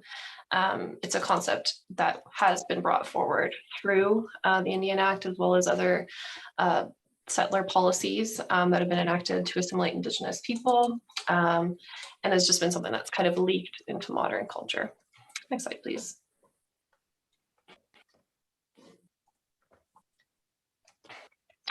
So residential schools are a big part of why we're here today. It's a really important facet for us to talk about, to remember the survivors, to honor their families, their communities, and the First Nations that have undergone and are still facing the legacies of residential schools today. So what these were, for those who aren't aware, I'm sure most people are, is they were government sanctioned, so sanctioned by the Canadian government and ran by the Catholic Church. And were essentially created to assimilate Indigenous children and to deal with the Indigenous child welfare problem. It was an attempt to convert as well as, educate Indigenous children, but of course, we know now that it was just a horrifying place where Indigenous children were treated extremely poorly, and it was used as a genocidal tool to kill the Indian in the child. One of the horrifying things to learn, the more we as treaty people learn about the treaties, and as we go forward for learning the truth, is that part of the truth, particularly even in Treaty 8, speaking from David and I's background and experience, education is often listed as a treaty right. So when they signed the treaties, there would be a bunch of things that they would kind of promise or talk about. So for example, might be healthcare, it might be canvas for tents, bullets, it could be a number of different things that they would sign off for on treaties. But education is almost always, it's super often listed as a treaty right.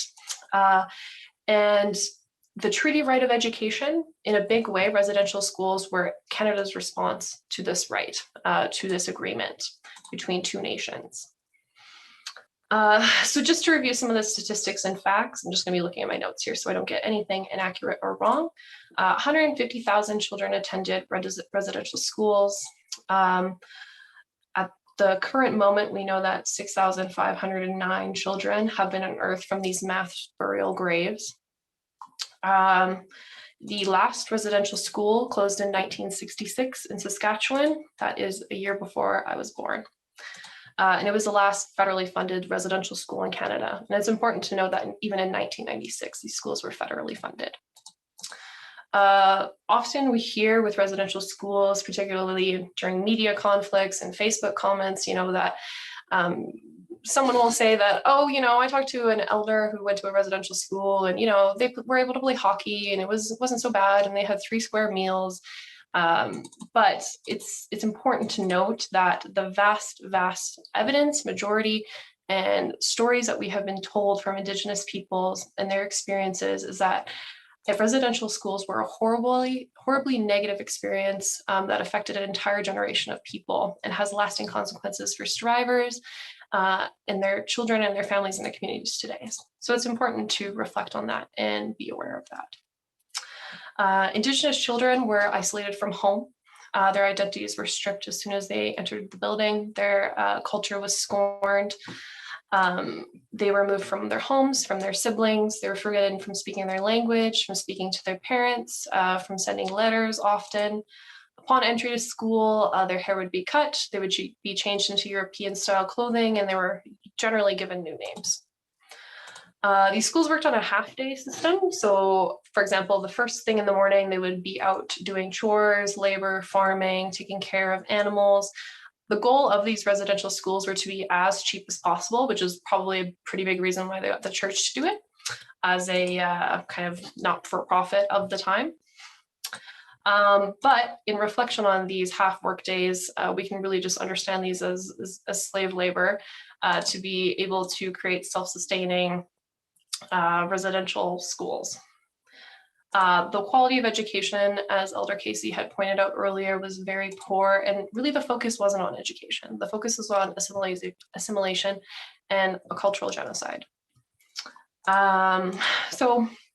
Abuse was extremely common. Excessive punishment, physical abuse, beating, chaining, confinement, sexual abuse was rampant. Disease and influenza, as well as tuberculosis, was extremely common and was actually extremely common way in which children would pass away. Low quality food and malnourishment. These children were not fed well, they were not cared well for in any sort of good way. And as we reflect on these statistics and as we reflect on these facts, it's important to think of the children that lived through it, through the communities that are still suffering the consequences of these policies, of these genocidal policies. And I'm going to hand it over to David to take us through a moment of silence. Just before we move into that moment of silence, I want to just reiterate something Jade had brought up. Anyone who tells you that there are positives to residential schools is either willfully ignorant towards the reality of residential schools, or is being intentionally, I mean, honestly, to me, and maybe this is a harsh term, but I think blatantly racist. The reality is that even if there are residential schools where Indigenous children weren't murdered, weren't killed through negligence, weren't sexually assaulted, the reality is that these Indigenous children were taken from their families by force in many cases and removed from their home communities, removed from their families, and forbidden from practicing everything that they've known, their languages, their practices, their cultural beliefs. And even if they got to play sports, and even if they got meals, they were still forcibly removed from everything they'd ever known and given no other options. And then when they reached adulthood, or 16 in some cases, they were just immediately thrown out of the schools and expected to figure out what to do with themselves after that. And in many cases, not allowed to return to their home communities because the Indian agents at the time forbade it. So it's really important to understand that context. When somebody tells you, well, residential schools weren't that bad, then, like I said, they are either being willfully ignorant to the reality of it, or they're being purposefully obtuse about the actual reality of it and making excuses for an abhorrent practice. And I also just want to say, as we move into this moment of silence, through the 60 seconds of silence, this minute of silence, when the initial mass grave was discovered in BC, there was an incredible amount of outpouring of support and media coverage. Those mass graves never stopped being found. That was the first one. They have found multiple mass graves, and the number of Indigenous children that have been found murdered and abandoned in these mass graves is continually being found. This is not that was not an isolated incident, but you have no more media coverage, you have no more discussion around it. And it seems like, as a general rule, we've all just kind of, and I say we all, Canadian society has just moved on from their grief over that. But this is something that a lot of Indigenous elders and a lot of Indigenous youth through intergenerational trauma have had to live with every day. So I think it's just really important as we move into this moment of silence or minute of silence that we recognize that this is not a one-off incident or an isolated incident, and that we need to remember that every day. So with that, we'll move into 60 seconds of silence in memoriam of the not just the victims, but the survivors of residential schools.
All right, thank you everyone for joining us in that minute of silence. Jade, whenever you're ready, we can move on to discussing the 60 scoop and the impacts. Thank you for leading us through that, David. Just taking a moment to think on their faces and remember that these were real people, that these real events happened to, and trying to move forward to how we can reconcile these huge losses.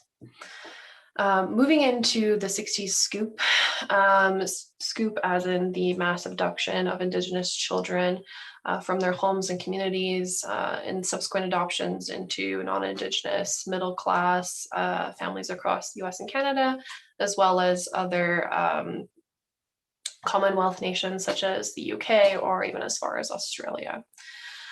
So obviously this experience left many adoptees with a huge sense of loss of cultural identity, of loss of connection to land, loss of connection to family, physical presence with family and community. Often these children were taken without parental or band consent. Obviously, as has been a huge thread throughout this entire presentation, this was not a one-off thing that happened to a few children. It was a event that occurred to an entire generation of children. This idea that the 60s scoop needed to occur in such a large way is backed by these colonial ideas that Indigenous parenting styles or the Indigenous lifestyle was not suitable or was not good enough to raise children in the way that they needed to be raised according to the government. And of course, this was used as another assimilation tool in order to assimilate Indigenous families, to remove Indigenous children from their home communities, and to remove the Indigenous identity. So in 1951, the Indian Act gave provinces jurisdiction over child welfare. And due to the colonial instances through the Indian Act, as well as residential schools and the trauma that occurred there, the degradation of Indigenous society was Indigenous communities left these communities really rampant with poverty, violence, high death rates, many socioeconomic issues, people out of work, people living in poverty. Really, these communities were underserviced, they were under-resourced. And also, it looks at the facet through a colonized lens of what is required to raise a child. And the government set these standards through a colonial lens that does not align in any way with how the Indigenous concept of child rearing is introduced. So instead of dealing with the on-reserve issues, being underserviced, underfunded, being considered a dangerous place to be, having family dysfunction and so on and so forth, instead of working towards a joint effort between Indigenous communities and provincial and federal governments to solve those root issues surrounding Indigenous child welfare, it was pronounced that the easiest and fastest way to deal with this problem would be to adopt these children out. And of course, that also doubled as an assimilation tactic, being able to take these children away from their families and their home communities. So between 1916 and 1919, around 11,132 children were removed from their homes. However, more recent research suggests that's probably about doubled, more towards the 20,000 marker, where First Nation, Métis, and Indigenous Inuit, children were removed from their homes, sent abroad, some as far as even Australia, New Zealand. Depending on the source that you look at, in 1981 alone, 45 to 55% of Indigenous children were adopted out to different families across North America, pardon me. And I'm reflecting on the 60s scoop. I know it's a little bit of a lesser known policy, but these policies did occur concurrently with the residential schools as well. And I'll turn it over to David for the next slide. So we're going to talk a little bit about a more modern issue, something that occurred through the 90s and 2000s.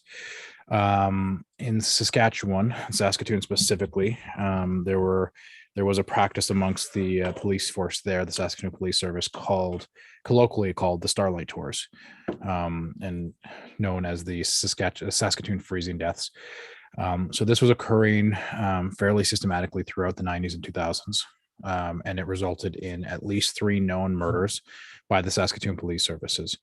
The practice specifically was that the Saskatoon Police Service would abduct, I won't use the term arrest because there was no actual due process, abduct Indigenous people, generally men, typically that were maybe intoxicated or engaged in what was described by the police service as disorderly behavior, or sometimes with no cause.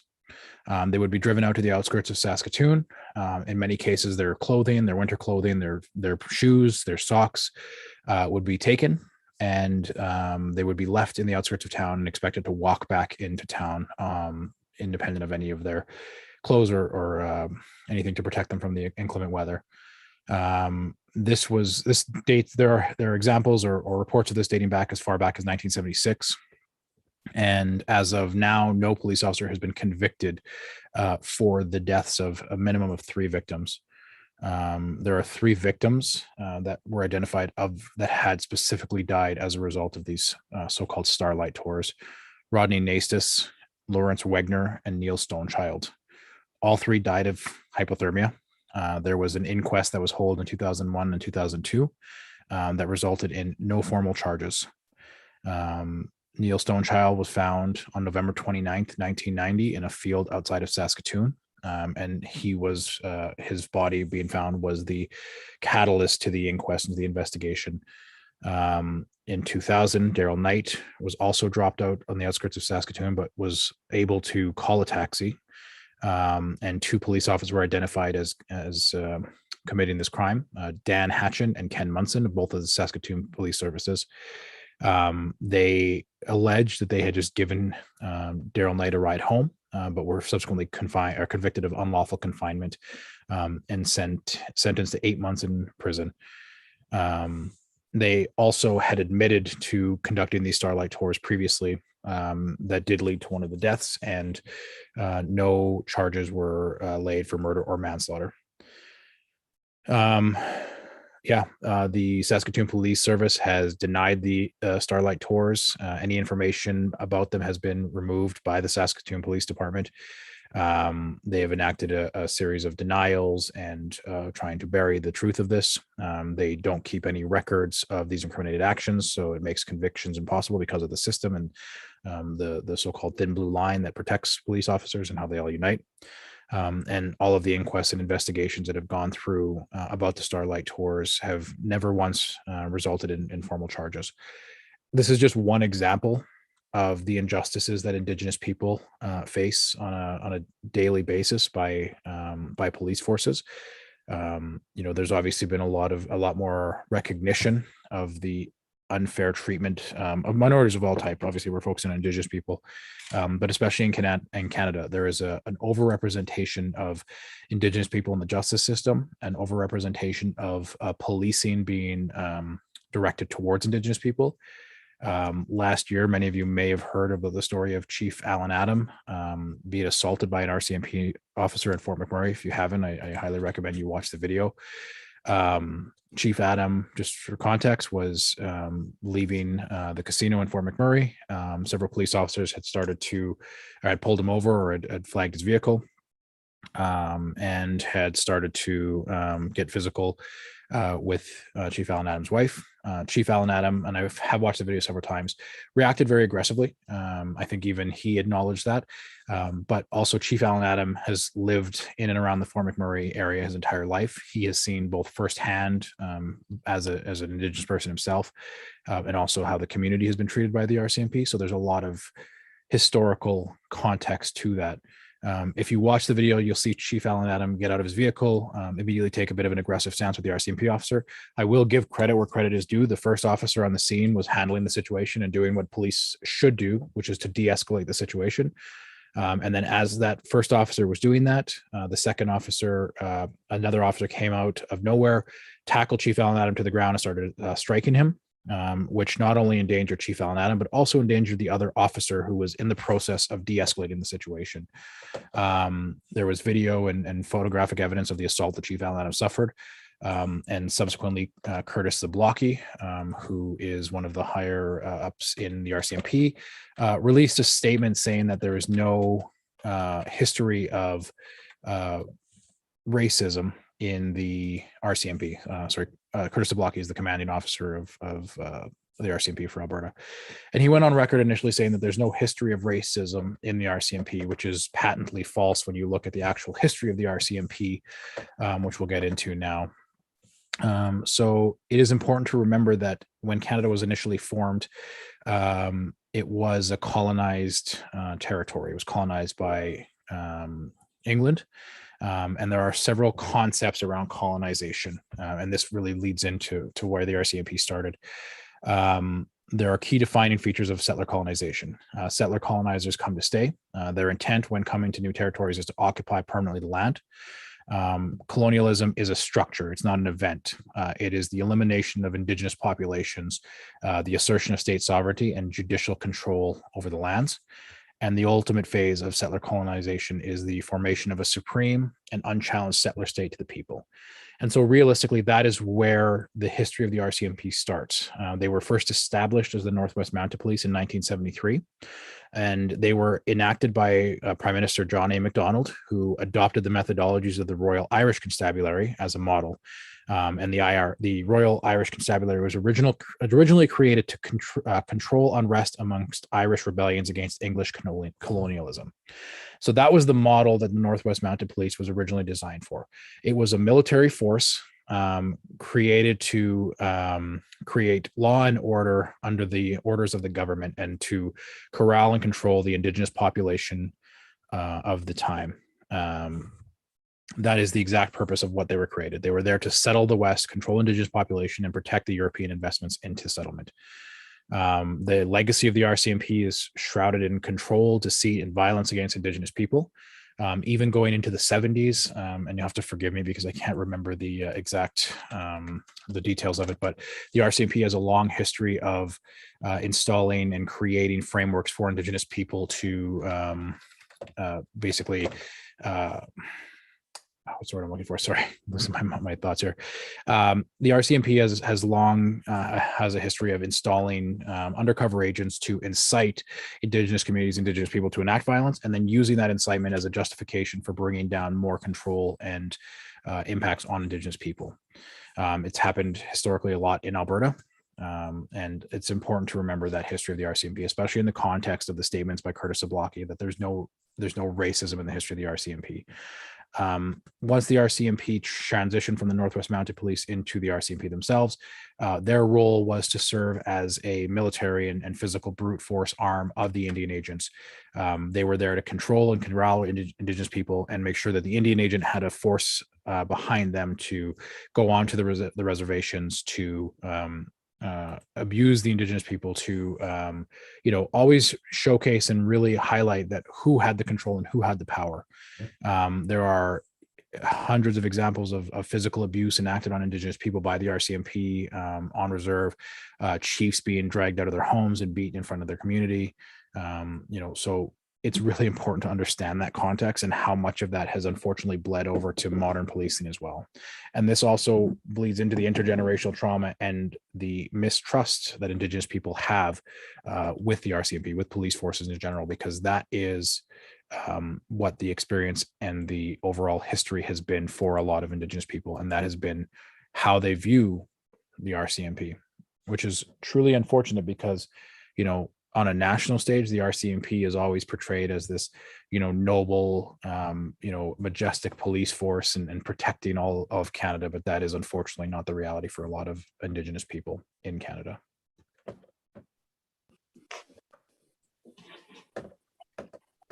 Thank you for that overview, David. I think it really contextualizes the current relationship with the RCMP that Indigenous people throughout Canada have, and how that relationship is also portrayed in media. And I think that context will help all of us act in better allyship when we encounter those situations in the media, and how we can have better context before we make judgments. Just to touch on where we are today, the history of colonialism, the results of intergenerational trauma, the results of these colonial and genocidal policies have led us to where we are today with Indigenous relations in Canada. Indigenous children represent a large portion of children in foster care systems, much higher than the rest of the population. Indigenous people have less access to healthcare, to adequate care, and this has been really pinpointed throughout the pandemic, is access to care, especially in rural or remote communities, access to vaccinations, and so on and so forth.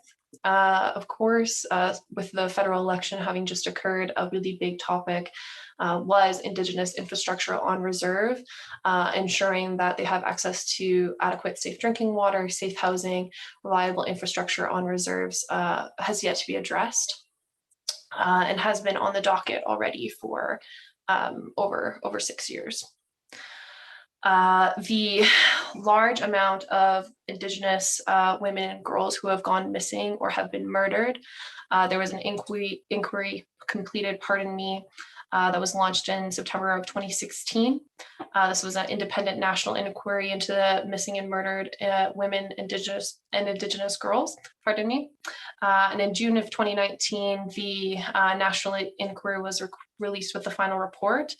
And it's essentially writes out the persistent and deliberate human and Indigenous rights violations and abuses that are the root cause of the staggering violence against Indigenous women all across Canada.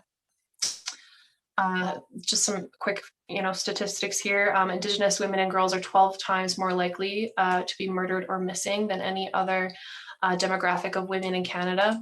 They are 16 times more likely to be missing or murdered in comparison to a white woman. Indigenous women are sexually assaulted, 3 times more often than non-Indigenous women.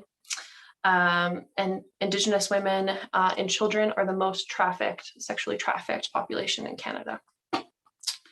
Of course, the overrepresentation of Indigenous people in the criminal justice system. We'll touch on this again shortly when we get into the Truth and Reconciliation Commission and the calls to action, because they have a whole section dedicated to the justice system. But Indigenous people make up about 5% of the Canadian population, but they make up about 30% of incarcerated individuals in the criminal justice system. So obviously there's a huge discrepancy there.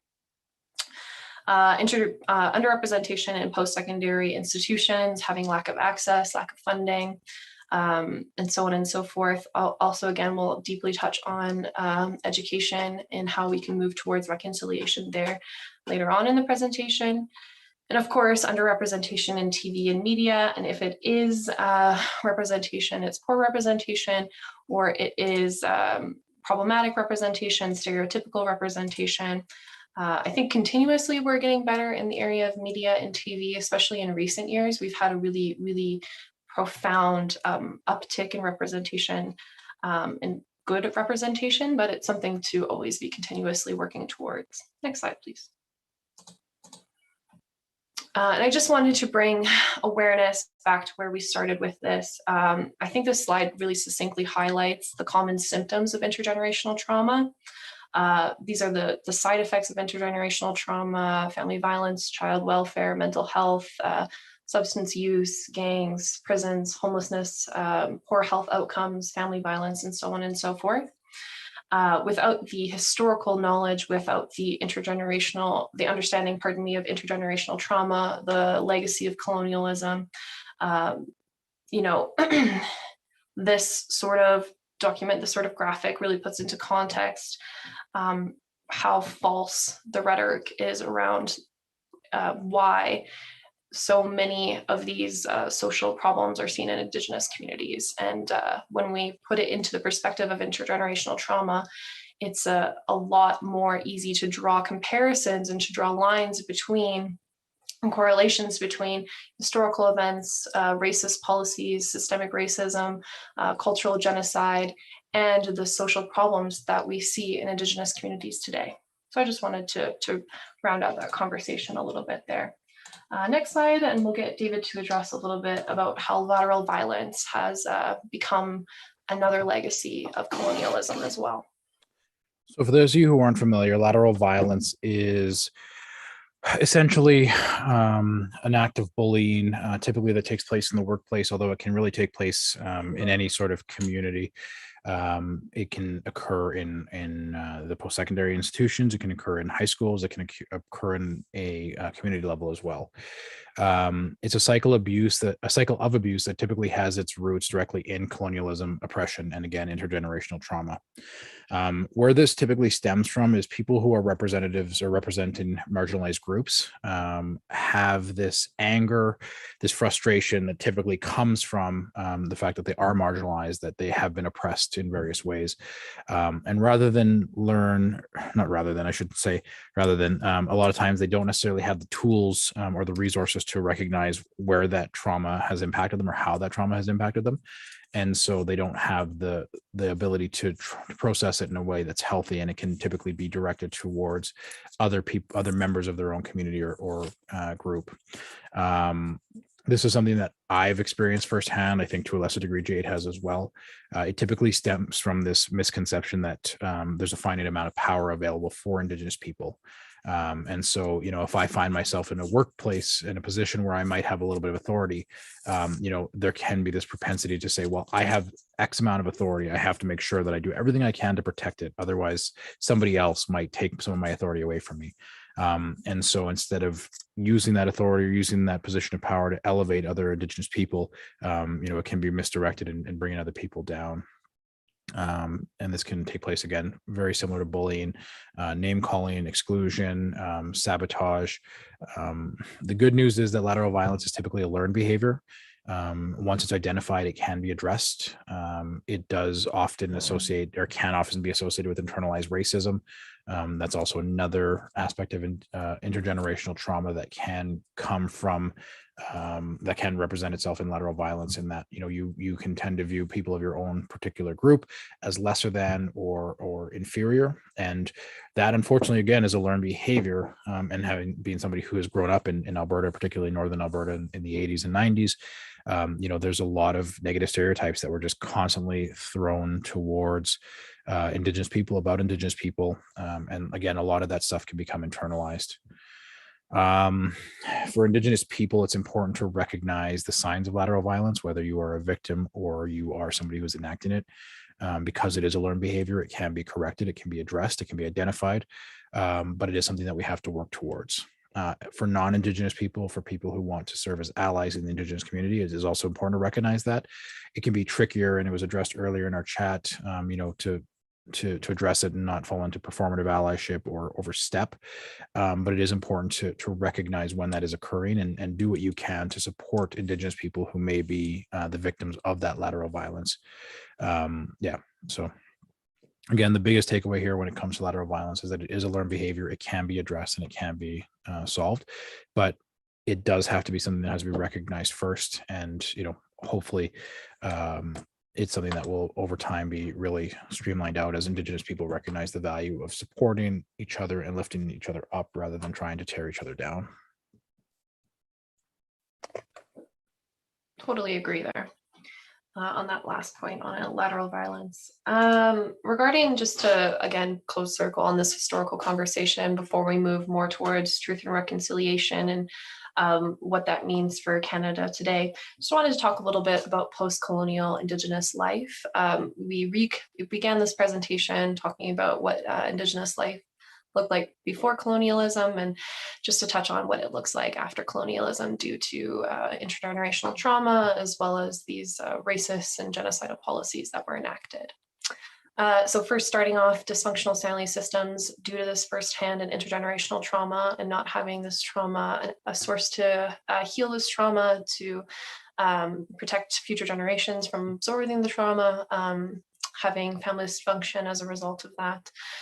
Insecure housing and dissemination of traditional food sources, as well as lack of access to land, traditional food sources, disrupted social structures and being inserted into the nuclear family, being assimilated into the dominant social structures in colonial, post-colonial life. Cultural teachings, ceremonies, and practices were disrupted, but Indigenous people are so resilient, so inspiring, that it is just something that is in blood. You know, really is cultural and traditional teachings. Being able to bring those back consistently is a really, really huge aspect of reconciliation. Pride in nationhood removed, even as we can see today from the legacies of colonialism and First Nations really experiencing a loss of nationhood in recent years, and a lack of understanding from our federal and provincial governments as to what a First Nation means and how that relationship is affected in governance. Governance structures, justice structures removed, as well as, you know, the ability to make independent, self-governing decisions being removed in relation to economic planning, trade, often excluded, particularly in modern day times. When we think about resource extraction, we think about land sales, we think about environmental protection. How often are Indigenous people at that table? How can we get them at that table more? And of course, land-based connection is now broken or displaced, which is why it is so important for all of us Indigenous people and all of us treaty people to work on our connection to the land. Next slide, please. And as we just absorbed a lot of really hard information, a lot of difficult truths, it's really important to also remember the resiliency of Indigenous people to understand the teachings, the perspectives, the way of life. So just a brief teaching on the medicine wheel here. Medicine wheels, or sacred circles as they're sometimes called, can be found all throughout Alberta, all throughout Canada, really. In pre-colonized times, these ancient stone formations, in the image of very similar to this wheel that you can see here, have been found all throughout Alberta, and some of them are as old as 4000 BC. So the history of the medicine wheel is really deep and rich. Medicine wheels are sacred to many different First Nations all throughout Canada, and have kind of formed a shared meaning, all across Canada. But you know, the teachings surrounding them will be slightly different from nation to nation, so it's important to know that and respect that. When we look at the medicine wheel, we see 4 colors in 4 directions. The wheel itself represents the interconnectivity of all aspects of life, of living, growing, of death. And it's really helpful for Indigenous people, for non-Indigenous people, to learn and understand how healing is viewed in Indigenous communities in a really cyclical, holistic nature. The medicine wheel, when we talk about mental health, when we talk about healing, when we talk about moving forward, when we talk about reconciliation, the medicine wheel teaches us to seek balance in our life. It's not good to be overpowered in one area over the other, to become over-emotional, or to overthink, or to live in the summer without the cooling of the winter. The medicine wheel is a tool that's currently being used all throughout Edmonton and Calgary and all throughout Alberta to help deepen understandings to how our different reactions, emotions, and coping strategies can help put you into balance or to move you more towards disorder. And when we reflect on truth and reconciliation, as we seek this balance of truth-telling, of acknowledging, of reconciliation, of shared knowledge, shared resources, and moving together in a good way, we can always come back to the medicine wheel's teaching and reflections on the cyclical nature of life and how we all must remain balanced and connected, and how all of our actions affect one another. Next slide, please. So we're going to move into the Truth and Reconciliation Commission now. Beautiful quote here on the spirit of truth and reconciliation. What it means is to restore what must be restored, to repair what must be repaired, and to return what must be returned. Such a beautiful inclination of the spirit of truth and reconciliation. Next slide, please. So Truth and Reconciliation is the formal response to the horrors of the residential school system. It stemmed from the largest class action lawsuit in Canadian history. It started in 2007 with a nationwide effort to gain stories, to listen, to have community events, to do public speaking on the horrors of the residential school system. Canada spent about $72 million to support this Truth and Reconciliation work and to compile documents and records and history and stories and experiences of what it was like to live through the residential school system, as well as to host national events to educate Canadians everywhere and to educate the public on the history and legacy of the residential school system, of the history of colonialism, and to also share and honor the experiences of former students, of survivors, and of the children who never made it home. So in 2015, this effort sort of wrapped up, and that's where we got a lot of these documents that we're going to go over briefly.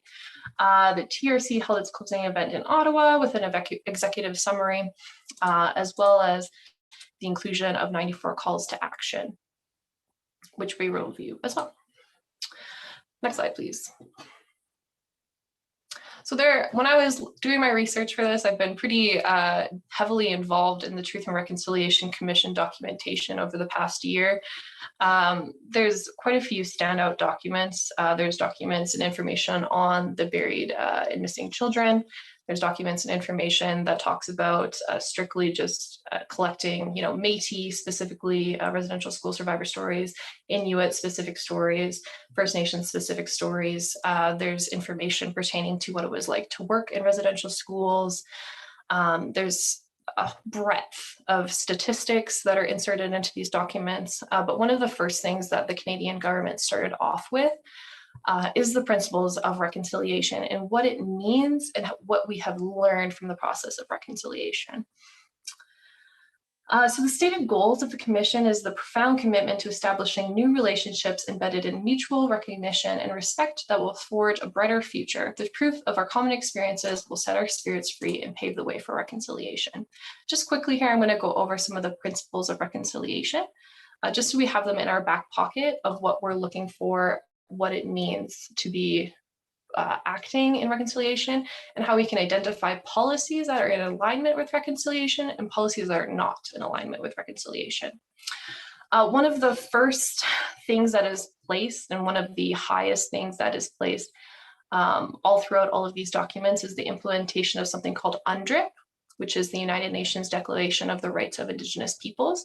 It's an international document, which we'll talk about briefly in the next slide. This document is cited as a framework for reconciliation of all levels of government, all across all sectors of Canadian society. And Canada, through the 94 calls to action and through the principles of reconciliation, made a pretty big commitment to this policy. The second principle, something I should mention is there are 10 principles, so I'll go through all 10 pretty briefly. The second principle is that First Nations, Métis, and Inuit people are the original people of this country. Are self-determining, have treaty, constitutional, and human rights that must be recognized and respected. Something important to note, of course, is self-determining in relation to economic planning, self-governance, education, in all areas of life is what we should really be striving for when we're creating policies. And really what we're looking for is to re-acknowledge, reaffirm that nationhood, and to encourage that nationhood. Third principle of reconciliation is a process of healing relationships that requires public truth sharing, apology, and commemoration that acknowledges and addresses past harm.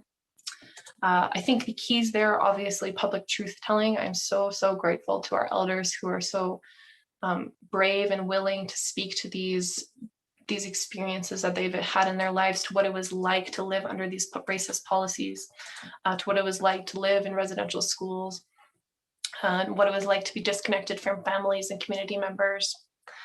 And of course, apologies. I think apologies is probably one of the key things that we have been missing throughout the reconciliation process.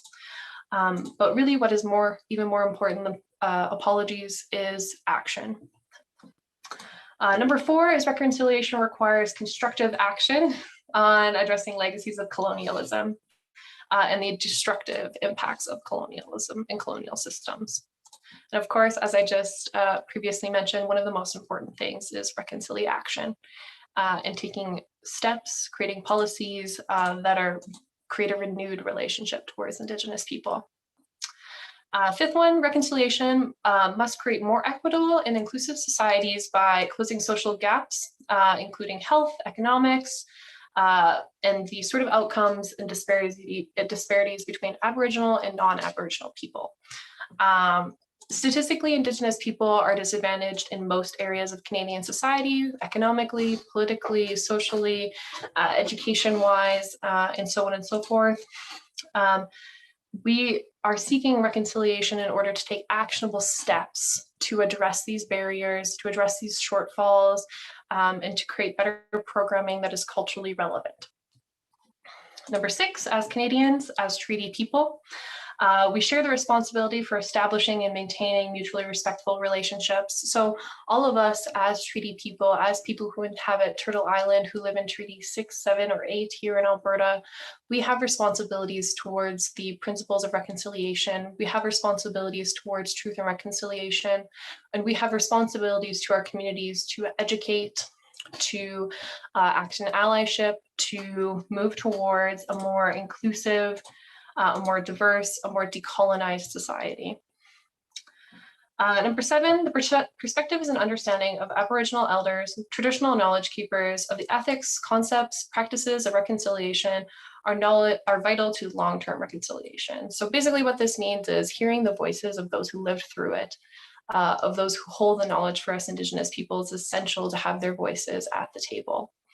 And we need to create seats at tables in order for Indigenous people to have a say, to be consulted, to be engaged, and to have a hand in building Canada's future and have a hand in building our communities' futures. Number 8, supporting Aboriginal people's cultural revitalization and integrating Indigenous knowledge systems, oral histories, laws, protocols, and connections to the land into the reconciliation process are essential. So what we're doing here is we're supporting and we're not prescribing what Indigenous people need to do in terms of their own historical viewpoints, systems, oral histories, laws, connections. And it's so beautiful to see such a huge revival of Indigenous culture, specifically in the last few years. Number 9, reconciliation requires political will, joint leadership, trust building, accountability, transparency, as well as substantial investment of resources. There's a huge amount of keys there, but I think I'll touch on them all briefly.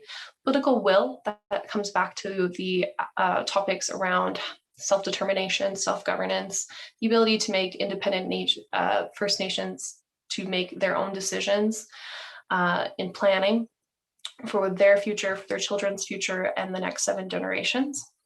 Joint leadership, so that is a partnership between federal and provincial governments with Indigenous peoples, which I think over the past few years has been continuously building and is great to see as well. Trust building, I think this is huge. It's probably one of the key pieces that we're going to need to recognize throughout reconciliation is the truth portion as well as the trust portion. Just making sure that we're building those relationships, connecting to Indigenous peoples, making those seats at tables, asking for their input, and creating space to allow for different viewpoints and perspectives. Accountability, and of course, transparency go hand in hand, and just ensuring that documentations are public, that we keep our processes when we're dealing with Indigenous related issues open and transparent for the public to see. And number 10, the last one, is reconciliation requires sustained public education and dialogue, including youth engagement about history and legacy of residential schools, treaties, Aboriginal rights, as well as the history and contemporary contributions of Aboriginal people to Canadian society. Really what this is it's an unlearning on what this country was built upon. It's a relearning of the Indigenous contributions to society, the Indigenous contributions to our history, to the building of this country. This country was built upon Indigenous treaties with various First Nations, and I think that's something that's commonly overlooked. And then, of course, the legacy of colonialism and how that has built our country as well is extremely important to note. Next slide, I'm just going to get David to review what UNDRIP is, and how it's enacted today. Thank you, Jade. So many of you are probably familiar with UNDRIP, but for those of you that aren't, UNDRIP is the United Nations Declaration on the Rights of Indigenous People. It was posed as the declaration of the most comprehensive international instruments in the rights of Indigenous peoples. It established a framework, a universal framework of minimum standards for the survival, dignity, and well-being of the Indigenous people of the world, and it elaborates on the existing human rights standards and fundamental freedoms as they apply to the specific situations of Indigenous people. Several I want to say quote unquote developed nations, including Canada, Australia, New Zealand, and the USA, initially voted against the declaration, but later reversed their positions on it. And the purpose, of course, was to provide a mechanism to protect the individual and collective rights of Indigenous peoples across the globe, as well as their rights to culture, identity, language, employment, health, education, and potentially most importantly, the protection of traditional lands, as well as other issues such as participation participation in decision making. There are 46 articles total under the declaration, and there are some examples here I can share. Article 1, of course, was the right of Indigenous people to the full enjoyment of fundamental freedoms and human rights. Article 2 was Indigenous people are free and equal to all other peoples, and they're entitled to the right to be free from discrimination. There was talk about self-determination, autonomy, self-governance, the right to not be forced to assimilate or have the enacted destruction of their culture, as well as several other articles that kind of established a global set of rights and recognition for Indigenous people. Obviously, UNDRIP was a step in the right direction in a lot of ways in recognizing on a global basis. And it's extremely problematic that several nations that have already had historical problematic relationships with Indigenous people, again, the US and Canada specifically, voted against UNDRIP. And it really showcases from a global perspective where those nations have viewed Indigenous peoples.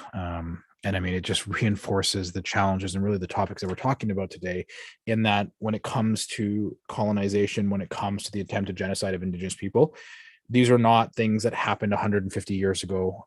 These are things that in a lot of ways are still occurring today. They've just moved to a much more subtle element, and it's turned into a much longer perspective. And of course, I'm not saying that every aspect of Canadian society or Canadian government is enacting it. But I mean, when we look at things like the promise to provide drinking water to First Nation communities across the country, there are still many, many communities that don't have safe drinking water, which should be a fundamental right to every person living in this country. When it comes to the infrastructure on reserve, like there are tons of examples where, we're not being proactive enough in following through with what the promises of the United Nations Declaration on the Rights of Indigenous People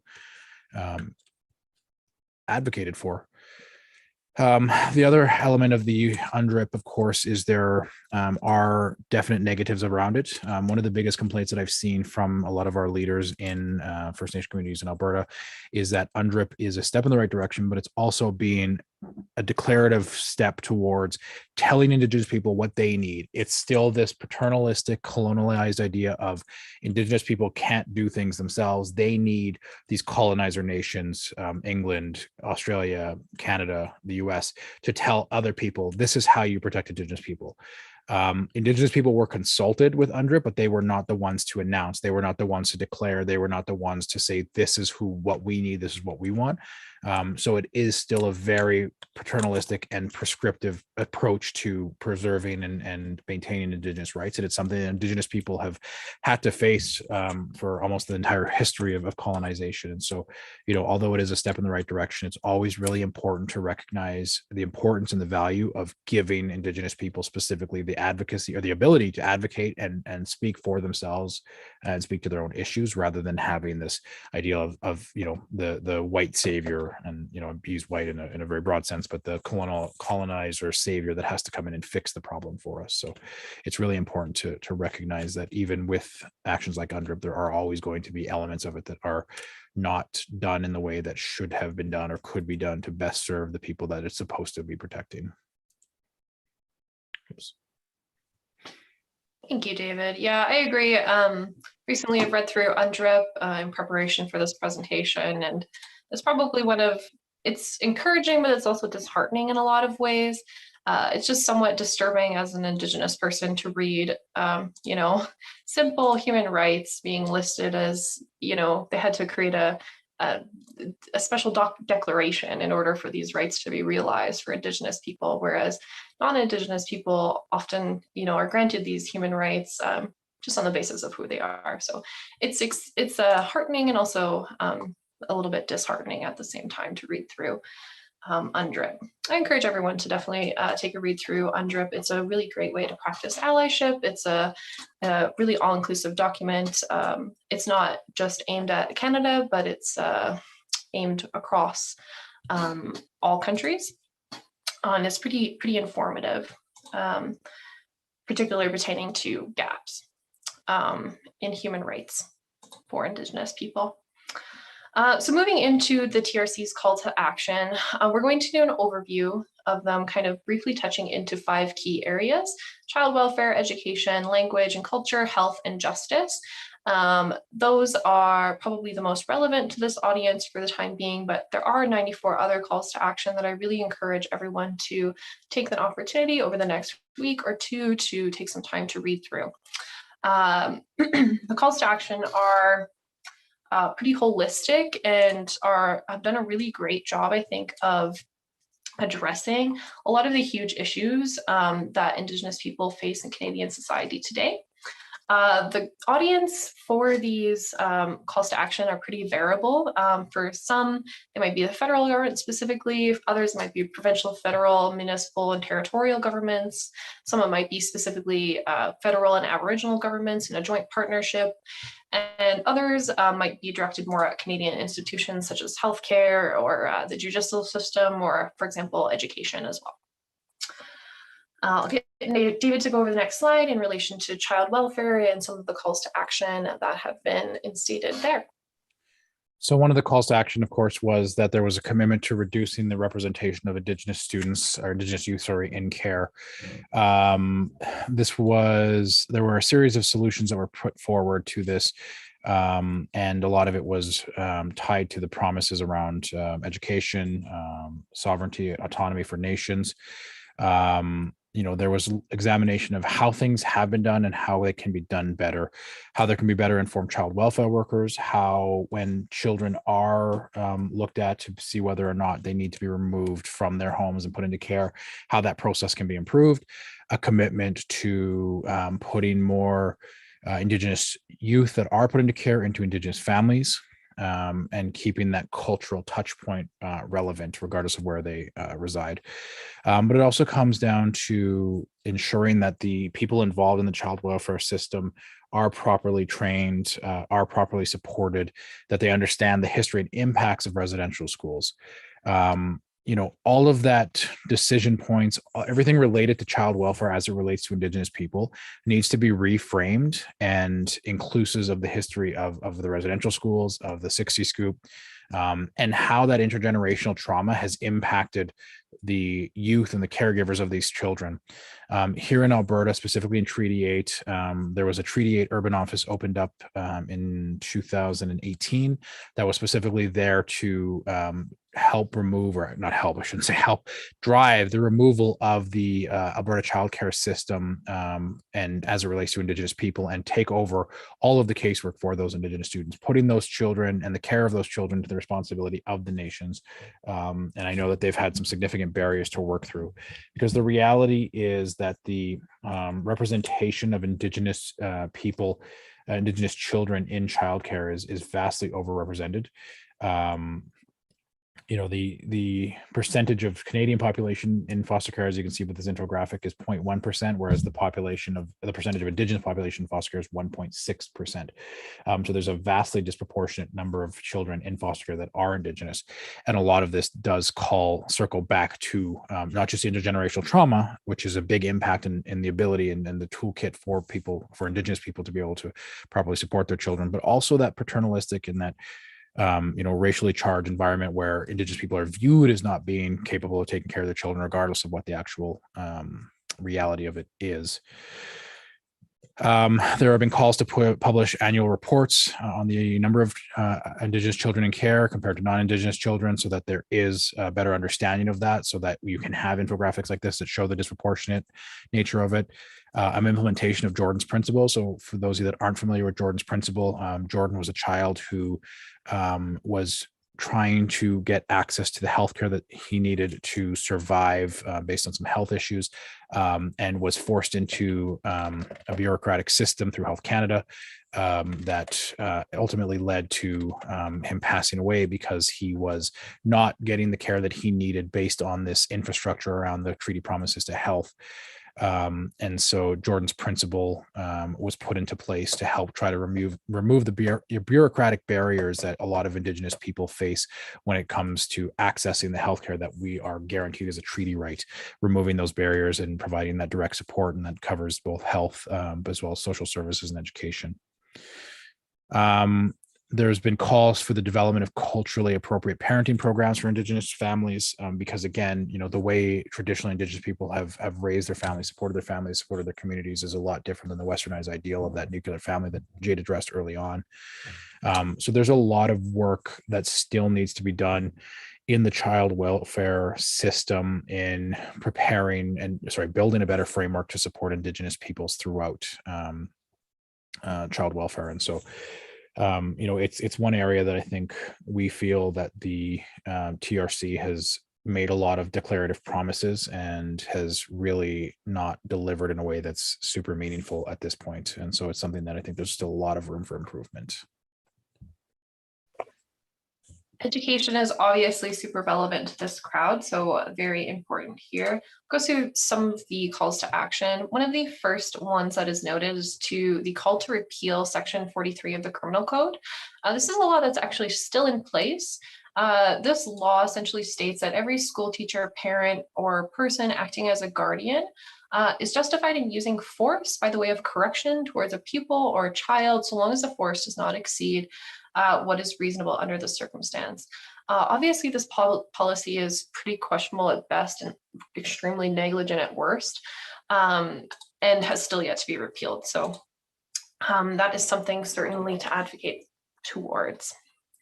Call to action number 7, one of the really large ones that does relate to post-secondary education, is the call upon the federal government to develop with Aboriginal groups a joint strategy to eliminate educational and employment gaps between Aboriginal and non-Aboriginal Canadians. And of course, higher education would play a huge role in here in the sense of institutional allyship. Institutional allyship we'll touch on again later in the presentation when we talk about interpersonal allyship, but institutional allyship is the policies, procedures, ways of doing things in which institutions can act more in alignment with reconciliation, with allyship, and with decolonization. So when we think about removing these gaps, to eliminate these gaps between Aboriginal people and non-Aboriginal people, what do we look at first? First things we look at is how do we address and remove these barriers to entry? How can we better support Indigenous students and retain them while they're here? How can we better retain our Indigenous employees while they're here? How can we bolster Indigenous representation among our staff? How can we bolster Indigenous representation among our student body? How can we encourage Indigenous students to apply? How can we meet them where they are in their communities? How can we provide programming to them? How can we strengthen these relationships? How can we bring Indigenous people into the table? How can we bolster consultation? How can we improve our curriculum, not only to be more attractive to Indigenous students, to be more interesting, to be more inspiring for Indigenous students, but how can we improve curriculum so that it is not centered on Eurocentric ideologies? How can we improve curriculum so that it looks at things through a decolonized lens? How can we address our diversity in our leadership? As we said previously, who comes to the decision-making table is extremely important for what is put out there into society. And how can we improve funding outlooks? Where can we beef up funding? What kind of programs can we make? Where can we provide scholarships, bursaries, and so on and so forth? Further calls to action under this education portion of the Truth and Reconciliation calls to actions. calls to eliminate discrepancy in federal funding for First Nations children being educated on reserves, and also to publish and be transparent about these funding dollars, which is something that is yet to be followed through on by the federal government, the transparency portion. There is a big discrepancy just in general to what sort of funding is given to First Nations communities. And obviously when we have poor funding in one area, such as governance, we're going to have poor funding in all other areas due to this kind of restrictive nature around self-governance. So when we have poor funding in health, we have poor funding in education, when we have poor funding in justice, governance, and so on, it's kind of a trickle effect. Calls for the federal government to draft a new Aboriginal legislation. We have Aboriginal legislation that is withstanding currently. This is a call to redraft that with the full participation and informed consent of Indigenous peoples. So this would include commitments to proper funding, improving educational attainment and success at all levels. That would mean raising the amount of representation and retention and completion of Indigenous students in former programming and post-secondary. The protecting the right to learn and teach Aboriginal languages, having them as credited courses. The more that we show up in public institutions as showing you these different, as institutions, when we look at our courses and what we give credit to is really what we're giving value to as an institution. So when we have language credit courses, when we have Aboriginal courses, and so on and so forth, we are really showing that we value Aboriginal heritage. We're showing that we value Aboriginal language, Indigenous language here in Canada. More to kind of lower levels of education, allowing parental control over education.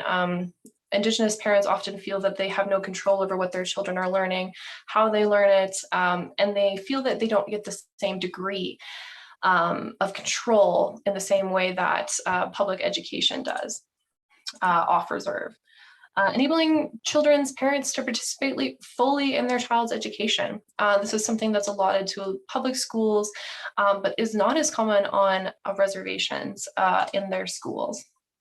And of course, respecting and honoring treaty relationships through schooling, through curriculum, through education, through land-based learnings and teachings are all really important here.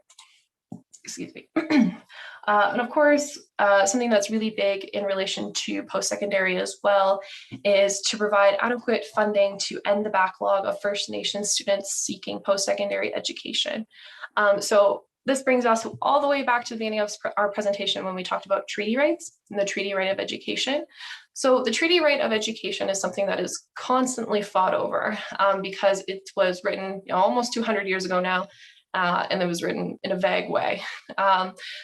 For example, when First Nations people speak about the treaty right of education and they see it in the fullest form of reconciliation, they see it as lifelong learning. We see the treaty right of education as, your little seed in kindergarten or in pre-K, and then all the way up to you being an adult, an elder, being able to maybe audit a class at the U of A or to come take an art class at AUArts, for example. The Indigenous perspective, due to the cyclical perspective of life, the holistic nature of life, of course, sees the treaty right of education as being all-encompassing through all phases of life. However, the federal government has created, due to poor funding, a backlog across Treaty 6, 7, and 8, and really all across Canada for a lack of funding for post-secondary for Indigenous people. So what happens essentially is that First Nations receive a lump sum of money that they are able to disperse to students. And really it kind of works on a first come, first serve, who's going to be most successful sort of basis. So instead of providing opportunity to as many Indigenous peoples as they can, it's really just down to who has the best grades, who has the best chances of making it through the program. And in these ways, it really shuts out and creates a lot of barriers for individuals who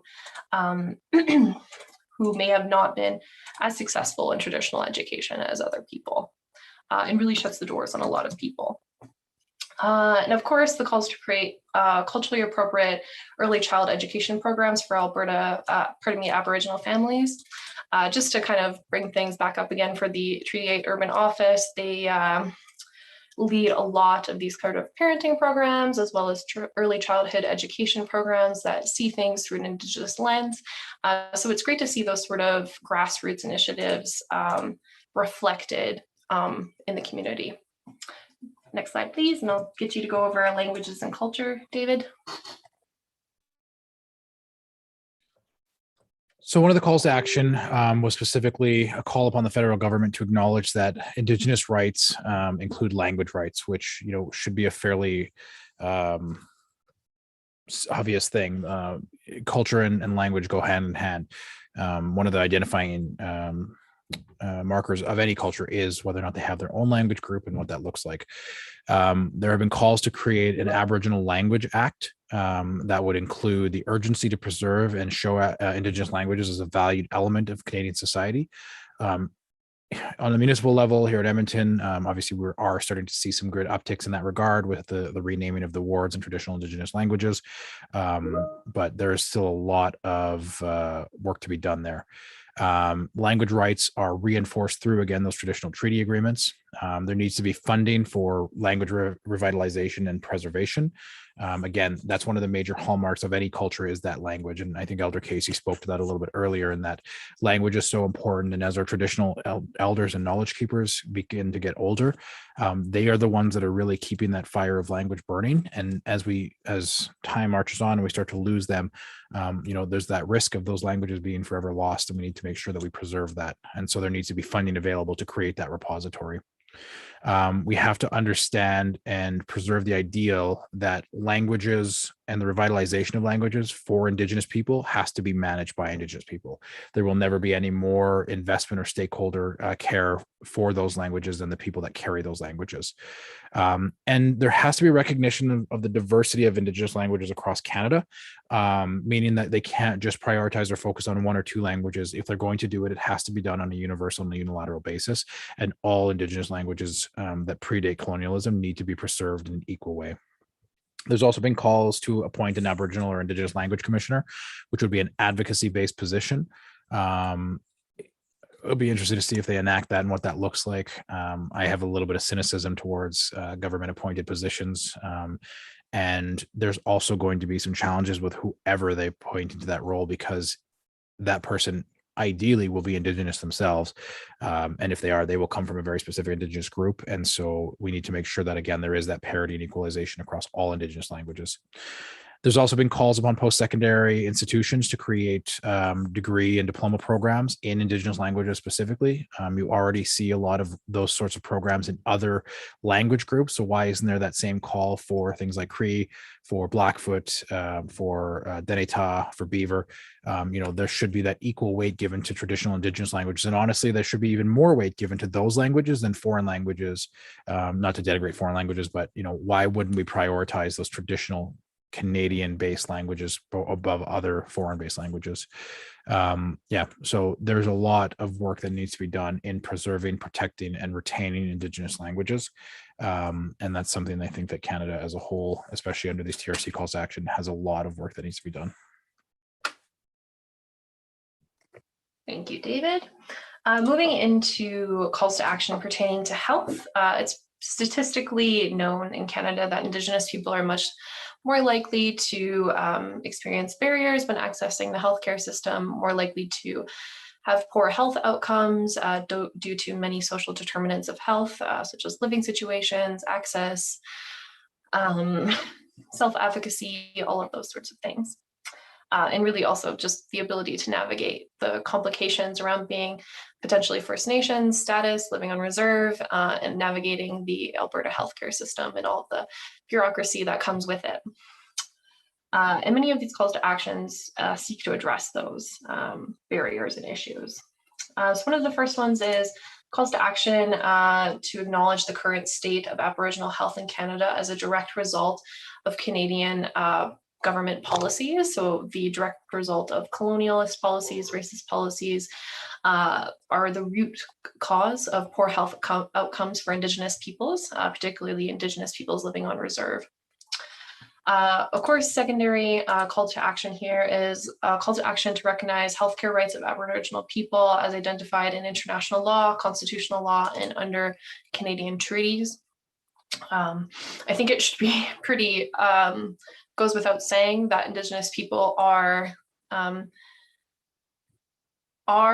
entitled to proper healthcare under the Canadian system and are beyond entitled to that. Not just because of international law, not just because of constitutional law or under the treaties, it is a human right to have access to healthcare, specifically in a country that has universal healthcare.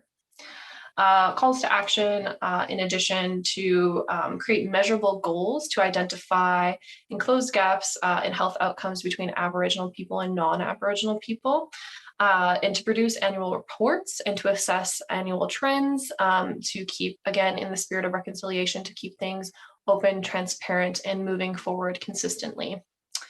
Address jurisdictional disputes concerning Aboriginal people who did not live on reserve. As David had said previously, with the background story to Jordan's principle, that Indigenous people have suffered due to bureaucracy. They have not been treated due to bureaucracy. And just the pinpointed need to deal with those delays, to deal with that, leaving Indigenous people in limbo, to ensure that they're not having delayed care due to these sort of jurisdictional concerns. In addition, to provide funding for existing and new Aboriginal healing centers to address physical, mental, emotional, and spiritual harms caused by residential schools.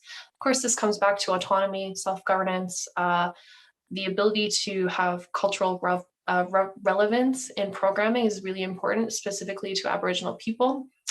The ability to be cared for, to be loved by, to be included in your community, and to be cared for by Indigenous people is really important when you're going through something that needs healing. And being surrounded by your community is really essential to that for Indigenous people.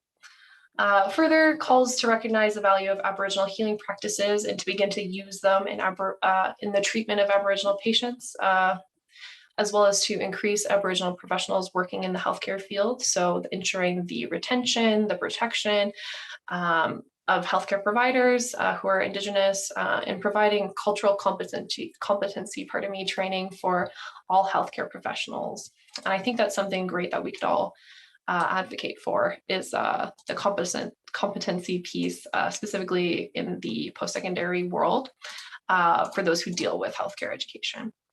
Calling upon medical and nursing schools to require all students to take a course dealing with Aboriginal health issues, history and legacies of residential schools, to understand important policies such as Truth and Reconciliation and its commission, as well as the United Nations Declaration of the Rights of Indigenous People. Learning about Aboriginal or treaty rights, Indigenous teachings, practices, just getting a little bit more of a much more well-rounded education on what Indigenous people experienced historically in terms of healthcare, as well as how we can pave the way forward to have better relations and to have better healthcare outcomes for Indigenous people. We'll move on to justice. So the calls to action about justice were specifically around calling upon the federal government to establish a policy that reaffirms the independence of the RCMP to investigate crimes in which the government has its own interest as a potential or real party in civil litigation. There's a real issue around this. I think maybe I tipped my hand earlier, but having the RCMP investigating the federal government and whether or not there's a policy that affirms the independence, it's really just one colonial agency investigating another. There's not a lot of faith there. There were calls to adjust, review, and amend the statutes of limitation to ensure that the governments and other institutions cannot rely on limitation defenses to defend legal actions of historical abuse. So what we're talking about here is crimes that were committed against residential school survivors and children that did survive the residential schools, or children that were murdered and killed through neglect. There hasn't been really any accountability for those people that were involved in those. There was calls to ensure that lawyers receive appropriate cultural competency training and understand the legacy of colonialism. This should have been historically mandated. This is something that, public defenders or just lawyers in general, especially on the other side of it in prosecution, they should be understanding the impacts, the historical intergenerational trauma that Indigenous people face, because this is a major factor in why Indigenous people are overrepresented in the criminal justice system, and how Indigenous people tend to get lost in the shuffle of the criminal justice system. There was a call to work with plaintiffs who are not included in the Indian residential school settlement. There are plenty of people who got overlooked in that, who were not consulted, who were not involved. There are calls on the government of all levels to eliminate the overrepresentation of Indigenous people in custody over the next decade. More than 30% of inmates in Canadian prisons are Indigenous, even though Indigenous people only make up 5% of the country's population. I know that when you're talking about overrepresentation of minority groups in the criminal justice system, there tends to be a leaning on, well, those people tend to commit crimes more, which is not entirely the case, and overlooks a lot of factors in how criminal justice is applied, how policing is applied. There needs to be a call to action in terms of looking at restorative justice programs. In traditional Indigenous culture, especially here in Alberta, there was policing or crimes were dealt with at a community level. And there has been many calls to action, at least on the community level of the First Nation communities, to implement a restorative justice program that is organized and overseen and delivered by those home communities, because they understand the impacts a lot better than the RCMP, the current Canadian justice system would understand. And they would also be able to address the underlying causes of those offenses, on houselessness, substance abuse, mental illness, intergenerational trauma, understanding all of those underlying issues and how they are relevant towards the criminal justice system, as well as recognizing the impact of fetal alcohol spectrum disorder as a major contributing factor to the overrepresentation of Indigenous people in the justice system.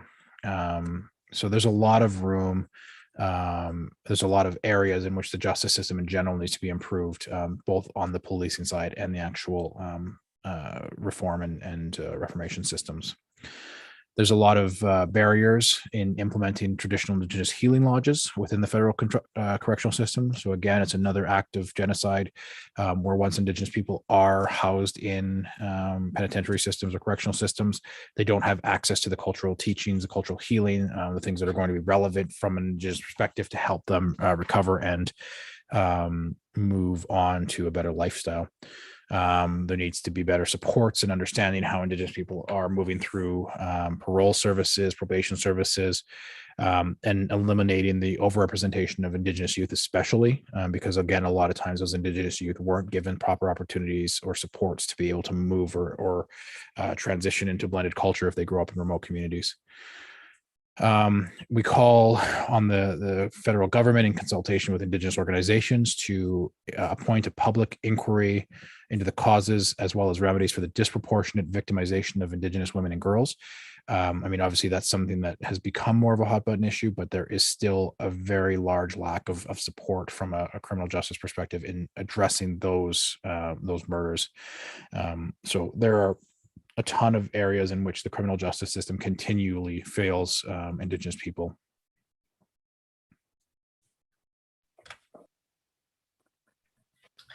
And as I had said previously, this document is really all-encompassing. It touches on so many really important areas and reaches into all levels of society and all levels of the Indigenous experience. Just to review the list of different sections that we won't necessarily be able to cover really in depth here, but just wanted to give us a little nod to them. Regarding the implementation of UNDRIP, we talked about that previously and how it's going to hopefully be continuously built upon in Canada and instated and implemented throughout Canadian organizations. Referring to a royal proclamation and a covenant of reconciliation. This is referring to a formal policy royal proclamation regarding the covenant of reconciliation and moving towards continuous reconciliation throughout Canada and commitment to continue on with reconciliation throughout Canadian history in the future. Settlement agreements, parties in UNDRIP, this just relates to settlements agreements that could be past, present, and future, and how they move forward with them in relation to the United Nations Declaration of the Rights of Indigenous People. Equity for Aboriginal people in the legal system. This moves hand in hand with the judicial justice, systems that David spoke about just now. The implementation of a National Council for Reconciliation. This is completed, I believe. I'm not sure. I think we need to review that in the final slides here. Professional development for public and training for public servants. So just ensuring that public servants, particularly those who work for the Government of Canada, are aware and have ongoing professional development and training in relation to truth and reconciliation, Indigenous allyship, and so on. Church apologies and reconciliation. Unfortunately, the church has done a pretty poor job up until this point of acknowledging and moving forward in a good way with Indigenous peoples. And it's been a hot button topic that I think needs to be continuously addressed by the church. And hopefully we'll continue to see some movement in that area. Education for reconciliation. This is in relation to educating the youth, educating the public on the on reconciliation, on Canada's history of colonialism, Canada's current colonial policies, and how we can continue to move away from colonial policies. Youth programming for Indigenous peoples, museum and archives, so beefing up archives, going back and doing more proper research, and so on and so forth. Thanks for switching it there, David. Missing and burial information. This information was actually released through an inquiry in 2016, but didn't actually receive a lot of precedence until the burial started to become, the mass graves started to become dug up and that sort of thing. And they were discovered a lot more publicly, but the information around missing children and their burial information has been publicly known for a very long time. A National Center for Truth and Reconciliation, again, just more tools moving towards reconciliation on a national level. Commemoration, so a great step in commemorating the Truth and Reconciliation Commission, as well as Canada's efforts towards reconciliation, is today the National Day for Truth and Reconciliation as a statutory holiday. I think some of our provinces need a little bit of work in this area to better recognize statutory holiday and what it means, but hopefully in the next few years, we can continue to build up those important policies and those important events. Media and reconciliation, sports and reconciliation have all taken really big bounds in the last few years, which is amazing to see. Business and reconciliation, so Indigenous businesses, how can we lift up Indigenous business owners? How can we encourage more Indigenous entrepreneurship? And how can we have better businesses in relationship to Indigenous people? And of course, newcomers to Canada, how can we better inform newcomers to Canada on who Indigenous people are, the truth of the colonial history of Canada, and how can we give them a better baseline knowledge of Indigenous people, their perspectives, relationships to the land, and overall Canada's colonial history as well. So that's a little bit of a breakdown of what you can expect to see if you go in and read the 94 calls to action over the next couple of days or weeks. And I think that's a really great step towards active allyship, is to take a stance towards educating yourself. I'll give it to David just to kind of wrap up this portion on the TRC. And I want to thank everyone for your patience here. I know this has been a ton of information. This can be a lot to digest. We do have a recording of this. We will be providing it to AUArts and leaving it up on YouTube until they direct us otherwise. But to close out the discussion around the TRC before we shift over to our next section and our last section, Jade found this amazing infographic published through the Treaty 2 News Network and is a measurement and an evaluation from April 2021 on where Canada stands with implementing these 94 calls to action. So as you can see, there's a little bit of significant progress had been made in language and culture, training for public servants, museum and archives, media and sports reconciliation. as well as some moderate progress. These are areas that are highly needed to be pushed forward and be prioritized. Child welfare, education, health, and missing children. These are areas that really need to have more high focus. And then there is a long list, unfortunately, of areas in which the calls of action have been very lightly touched on and not have nearly enough progress. Justice, equity in the legal system, apologies from the church for their roles in the residential schools and their impacts on colonization. So there's a lot of areas. I mean, when you look at where the significant progress is compared to even the moderate progress, never mind the little progress, there are huge gaps in where Canada has taken steps towards addressing these calls to action. So, one of the questions that Kim had asked is how can, non-governmental entities, individuals and organizations take a support in it? And there's a lot of areas you can do. I'd recommend that if you haven't already, take a look at the calls to action, look for opportunities for you to do your own individual growth or work on that. But also remember that part of the democratic process is holding our elected officials accountable. And so there's nothing wrong with examining where you feel like our elected officials are not doing their appropriate level of effort and work into reconciliation and holding them accountable to that. So that's my biggest recommendation, is enact our democratic process and hold elected officials accountable for their role here. So with that, we're getting very close to what our allotted time is. We may have to dip into our Q&A time a little bit, but we're going to aggressively shift gears into some more actionable items and talk about allyship. So we're going to go over some principles on allyship.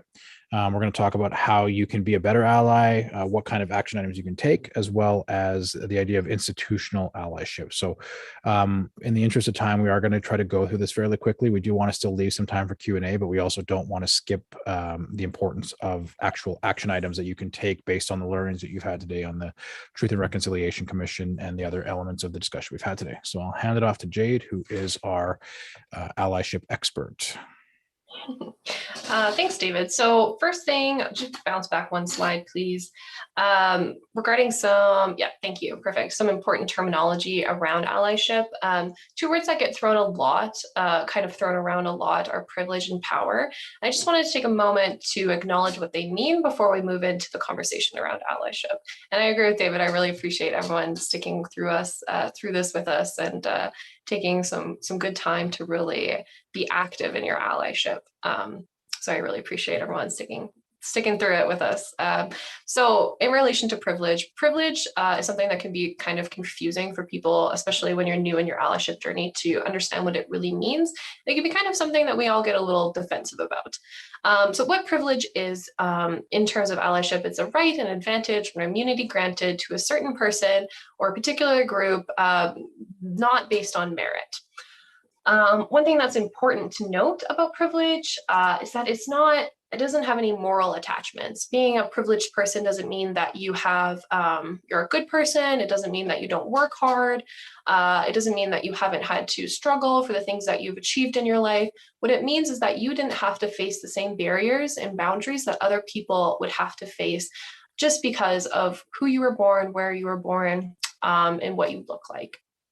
On the other hand, power is the capacity or ability to direct or influence the behavior of others or courses of events.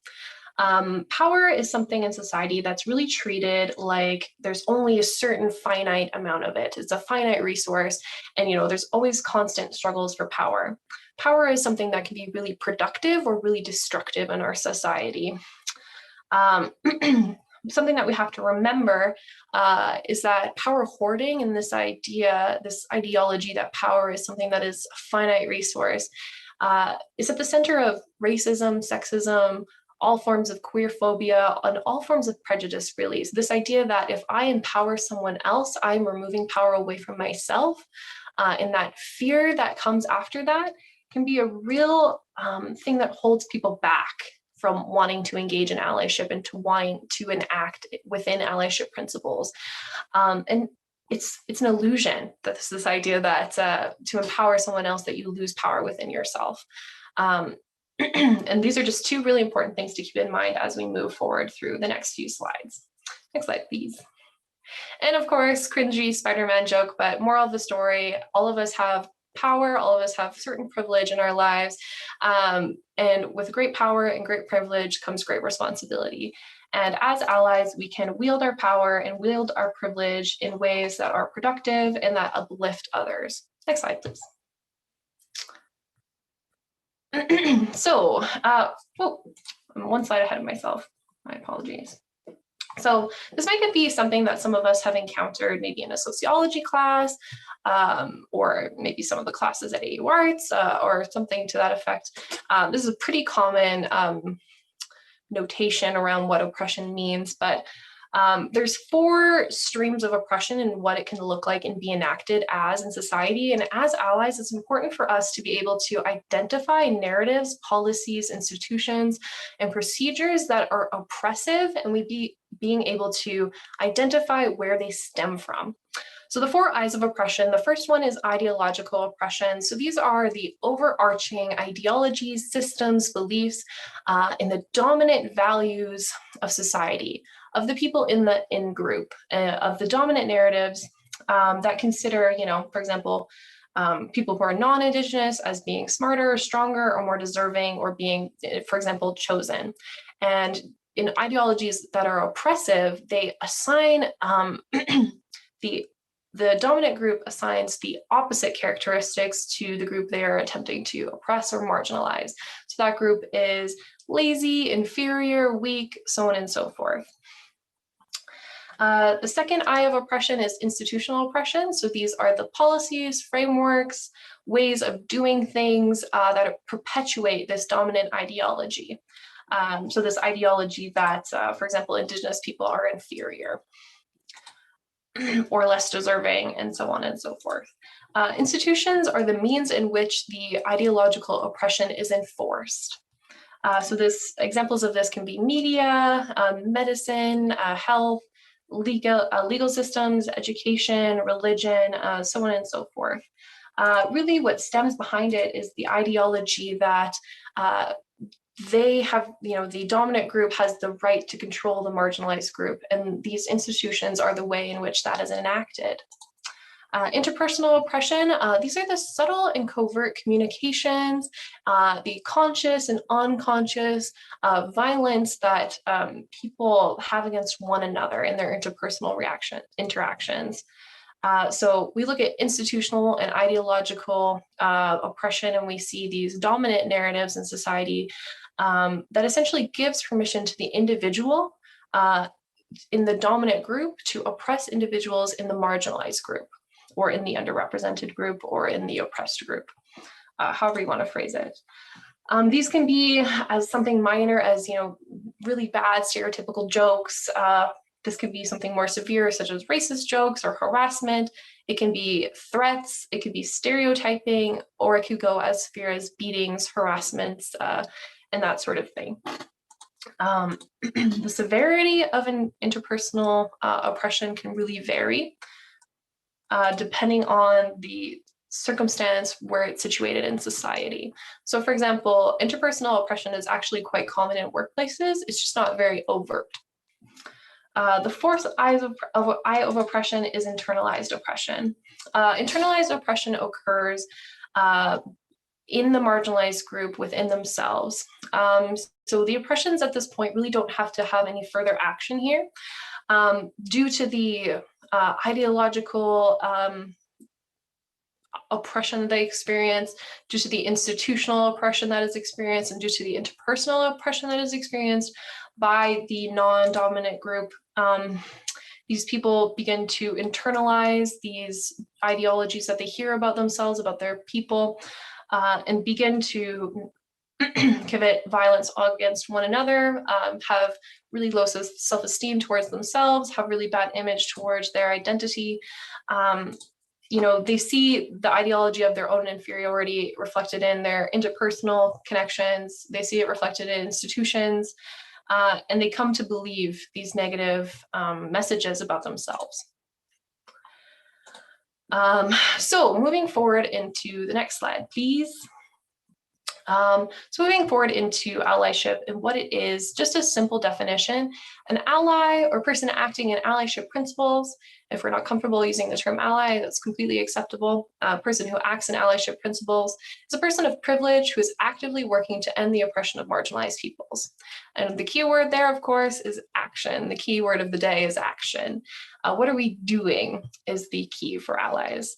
Allies work to educate themselves, others, their community members, friends, family, workplaces, so on and so forth, on the lived experiences of marginalized and oppressed peoples. And they work to empower voices other than their own. So they work to empower narratives that are outside of the norm. And they work to create better circumstances for those who are oppressed. Next slide, please. So as we go through the next few slides, as we continue to talk about allyship, I want everyone to think about where they might be on this continuum. And where you are is probably not going to stay fixed in one space, because as we move through allyship, there is things that will continuously challenge us. There will be things that come up that will challenge our belief systems, our values. It will challenge how we grew up, how we learned about things, and it might make us shift back and forth. So first stage of allyship is someone who's apathetic. This is generally someone who's like, oh, I don't care about politics, it doesn't affect me. The second stage is someone who's aware, someone who is, knowing the basic concept, someone who is aware, someone who maybe reads an article or two, but is not super active on behalf of themselves or others.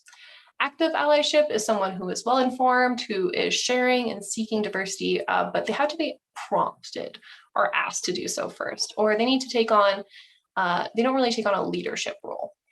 And an advocate, a person who is more towards the more developed allyship sort of principles and skills, someone who's committed, who is routine, and who is proactive in championing inclusion and allyship. So just as we go through the presentation today, just seeing where you might be on that spectrum, or continuum rather. Next slide, please.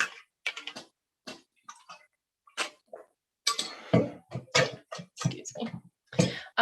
So allyship basics, it's really kind of a glimpse into the basic skills of what allyship looks like on a day-to-day basis, but I'll elaborate on them as I go through. So the first one is that allyship is a process of ongoing self-reflection. As an ally, you have to constantly be aware of where you are coming from, what are your motives, what is your motivation when you are taking action in being an ally. We want to come from a place of uplifting marginalized people, but we don't ever want to come from a place of uplifting ourselves or coming from a place where our ego is the thing that is driving us. It's really common for individuals to co-opt allyship in order to kind of raise themselves up in terms of image, position, status, without really internalizing any of the understandings associated with allyship. So it's just important to be consistently checking in with yourself, checking in with that ego and thinking, is where I'm coming from, what I'm saying, what I'm doing, active allyship, or am I trying, or is this more self-ingratiation? Is this what I'm posting? Is this helpful? Or is it something that makes me look good, for example? Next one is listen, amplify, speak up, but not over. Excuse me, pardon me. So listen first, of course. One of the analogies I like to use is fighting for equality is like building a house. You don't really just show up at your friend's house and start throwing up drywall and breaking down the walls or whatever it may be.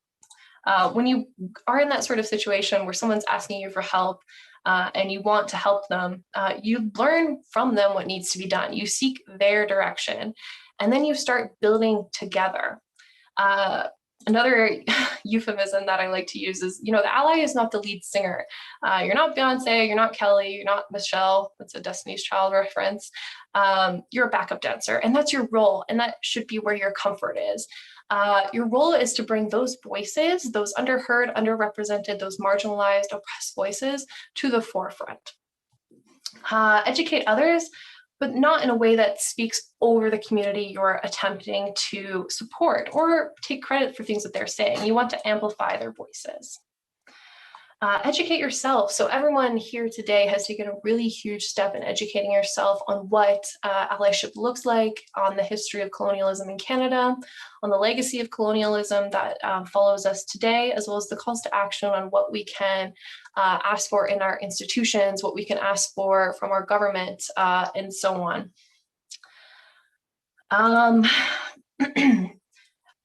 Books, articles, statistics on Indigenous perspectives, culture, history, oppression, and lived experiences all help us as allies to understand the experiences, the perspectives of where people are coming from. It's a way that we can meet people where they are, to expose ourselves to non-dominant narratives.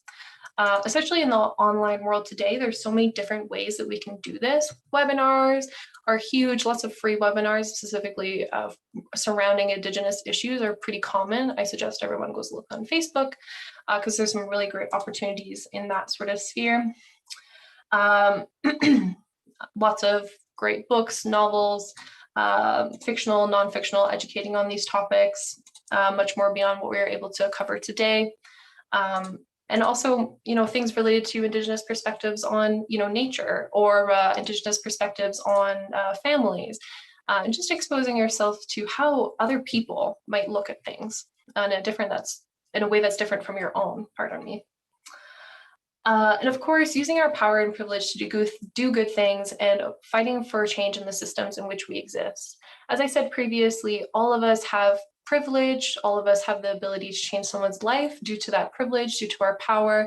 We all exist in different circles of society. Some of us, are involved in the church. Some of us are involved heavily in our community. Some people are involved with their school. What are the ways in which you are active in the community where you can change someone's life significantly? And when I mean change someone's life significantly, what sort of things can you help provide to empower others who might not have the chance? So when we look at leadership, who do we have leading projects? How can we support people? How can we sponsor, donate? How can we share our experiences? How can we mentor someone to reach their fullest potential, to reach growth? How can we hire people? How can we promote people? How can we move people up into leadership, into positions where we are creating seats at that table? And of course, how can we challenge people's problematic belief systems? How can we point out issues and lines of thinking while actively maintaining allyship? Of course, just that last point there, we can all fight for change within the systems in which we exist.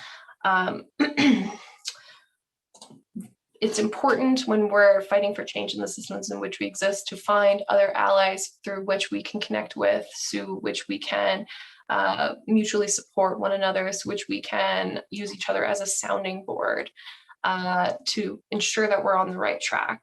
How can we be accountable to others?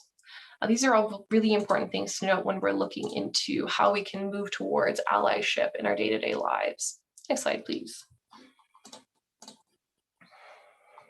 So calling in versus calling out. I'm sure all of us have been in a situation where we're like, oh my God, I can't believe you said that.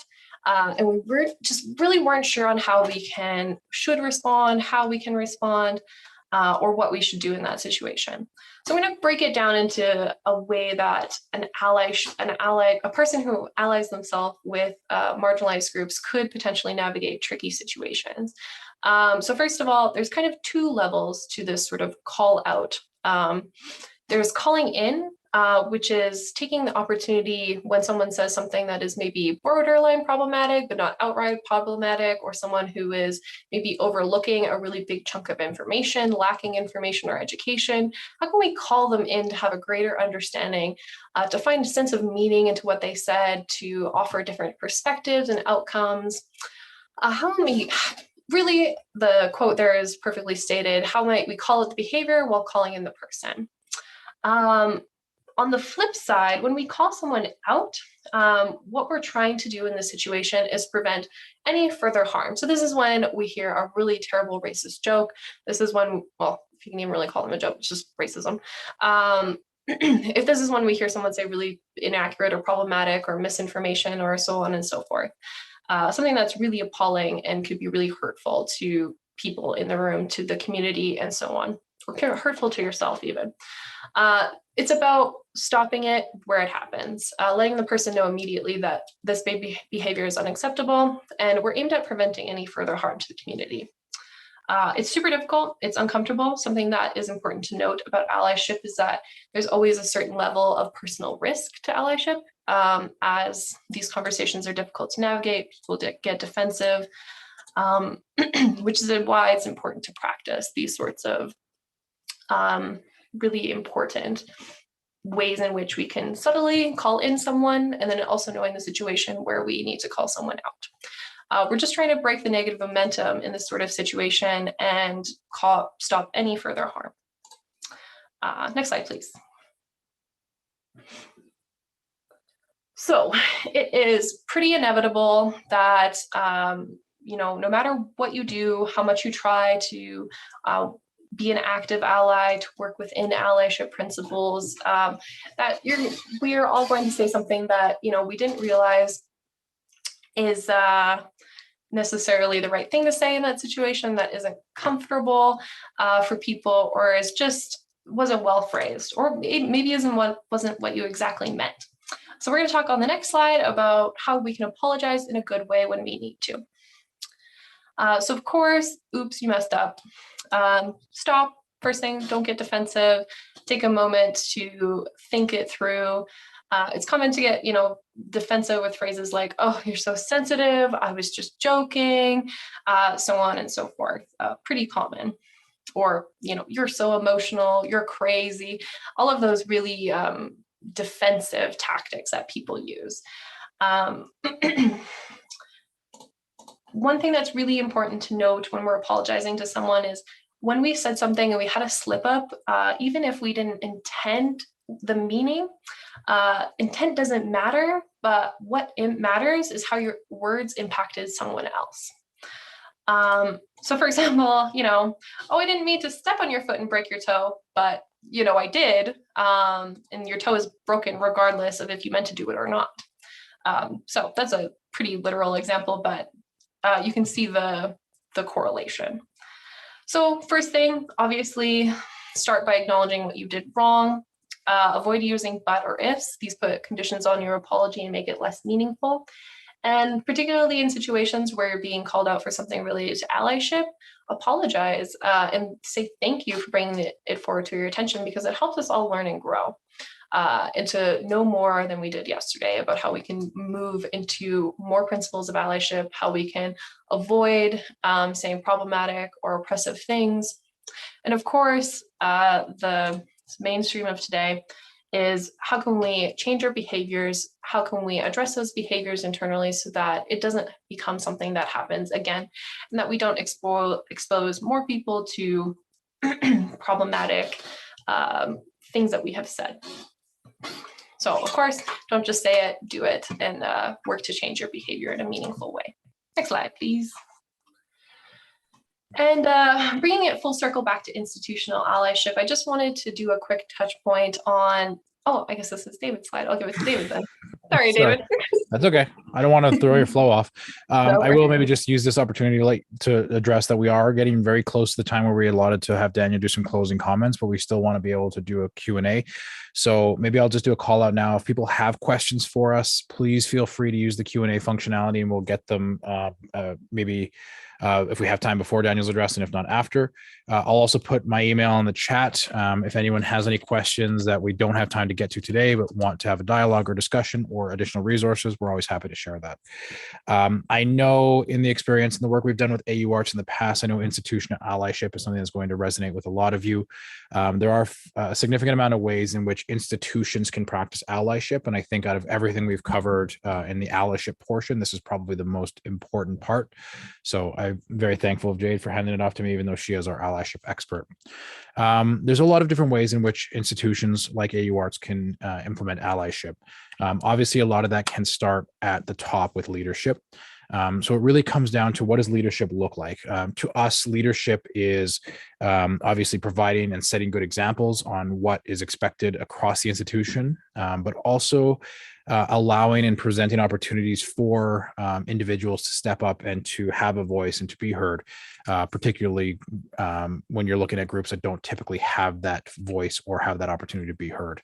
Diversity is a huge aspect of institutional allyship. Taking a minute to step back and look at what does your organization look like, and what does it look like, not just across the board and looking at the numerical statistics, but also what does it look like from a leadership perspective?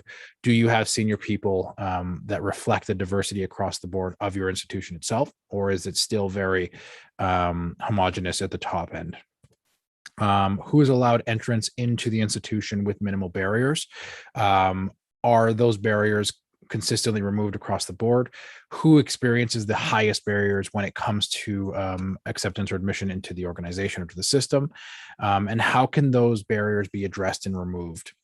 What do support systems look like? Are there consistent supports available across the board for individuals that have higher barriers? Are support systems in place to help remove and address those barriers? What programming is available? Who is the support system? Is the appropriate level of funding? Is the appropriate level of support being put into addressing those barriers, into providing those systems for supports? When you're looking at funding, obviously we know, especially in post-secondary, especially in this political climate, funding is constantly the biggest challenge that most post-secondaries are looking at. But really examining who, what, and how funding is being applied, and whether or not it can be put towards a more equitable use. And equity can take a lot of different forms, of course. It's not always necessarily about the numbers, but who needs the most support. And so making sure you're always looking at evaluating that and applying that in a way that's going to do the most allyship benefits. Programming like this, helping develop allyship workshops. Obviously, our workshop was very focused on Indigenous allyship, which is our goal today. But allyship does not begin and end with Indigenous people. Allyship runs across the gamut of all marginalized groups. And this is really just the tip of the iceberg, even with the Indigenous allyship.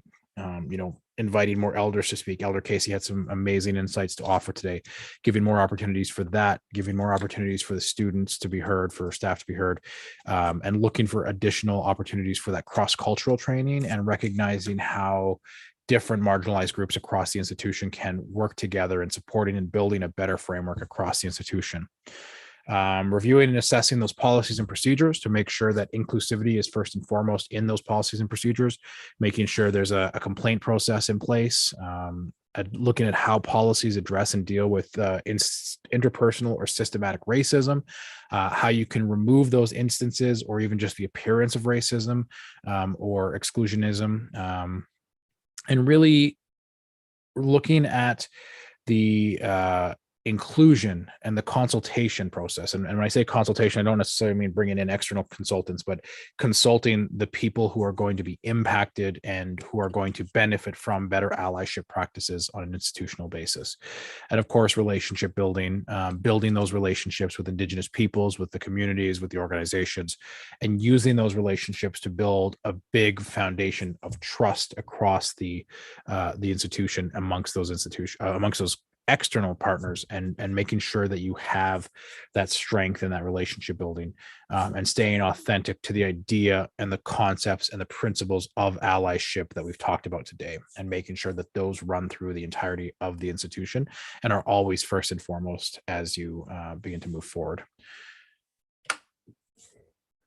Maybe we should skip the cultural appropriation, Jade. I know we talked about it a little bit. I'm just worried about time here.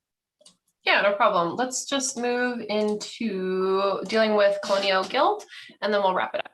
Perfect. Cool. So colonial guilt might be something that some of us have experienced in our allyship journey. It's very, very common. It's the guilt that non-Indigenous people face, particularly Caucasian people face, with the guilt associated with the harms, genocide, murder, subjugation that was created through colonialism, and that non-Indigenous people or white people have benefited from historically. It's important to remember that your feelings are valid, that it's painful to benefit from these systems of oppression. It's painful to relive these stories of oppression. And it can feel like a personal and moral failure, even though you weren't anywhere, involved in these policy developments, you weren't alive at the time, and so on and so forth. The number one thing to understand is that talking about race, subjugation, oppression, colonialism is hard and it's emotional. But we cannot transfer this guilt onto the marginalized people that we are attempting to uplift. And on to the next slide, I'll talk a little bit more about an advanced allyship skill, which is dealing with this emotional burden of colonialism. So learning to lean into this discomfort and to use these feelings of grief, of loss, to educate yourself more deeply, to move through them in a way that is meaningful to you, that is productive to you. Something that's important to remember is that we don't, as allies, to not expect emotional energy from those we ally ourselves with. So, the idea of apologizing or wanting to kind of get an Indigenous person's perspective might not always be the best solution. Particularly apologizing puts a lot of emotional energy on the person that you're trying to support. So just being mindful of not shifting that emotional energy and baggage onto the people that we're trying to ally ourselves with. But rather, instead of doing that, seeking support from other allies or from other settler allies, how they've moved through it, what are their experiences with these feelings, how did they move through it, how can you work together to speak about these things in a way that are meaningful to other allies, and how can you learn and grow through these feelings of guilt. Further, taking notes of these feelings, tracking how they change as you move through your allyship journey. And of course, using this feeling of guilt as motivation to move forward. Next slide, please. Last slide here. Optical allyship, something that we had addressed in the chat earlier, but also similar to performative activism or performative allyship. This sort of allyship is service level and self-serving. It doesn't aim to break away from systems of power that oppress individuals. Essentially, the term ally is used to shield or deflect inappropriate or problematic behavior. And the core of it is self-serving and directed towards raising our own status versus helping marginalized peoples. So again, just ensuring that we are consistently self-reflecting and that we are always readdressing where we're coming from, if we're coming from ego or if we're motivated to empower these marginalized groups. Next slide, please. And we made it to our Q&A period. We're so thankful for everyone for sticking through it with us. We've had some good questions throughout, but definitely encouraged to use these last maybe 5 minutes here to ask some questions if you have any. But otherwise, we just thank everyone so much for their time. And I'll hand it over to David for any closing comments. Yeah, thanks so much, Jade. Thanks for all of the amazing work that you do in supporting and promoting allyship. I know we had Daniel on the agenda to do some closing remarks. So while I'm monitoring the Q&A in the chat for questions, maybe we'll hand it over to Daniel just so for some closing remarks, and then we can either end if there are no questions that come in, or take some time to answer those questions. I'll reiterate, my email is in the chat. So if anybody has any questions that they'd like to ask post-event, we're always happy to engage in that dialogue. Well, it's 4:22.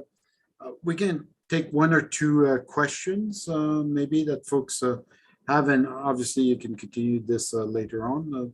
But I'll just say a couple of words to close everything. So, but I'd rather spend the time if people have some questions fresh in their mind. I think that would be a good use of the time for us to say thank you to everyone.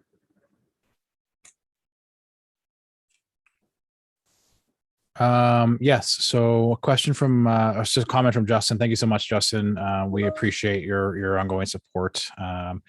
Michael, just a question. Any recommendations on how a small Etsy business could support and show allyship? I think one of the biggest things that you can do from a business perspective, especially as a creator, is look for opportunities to highlight and incorporate other creators' work into your work, or use your platform to shine a light on other creators that do work that might be similar or complementary to the work that you do.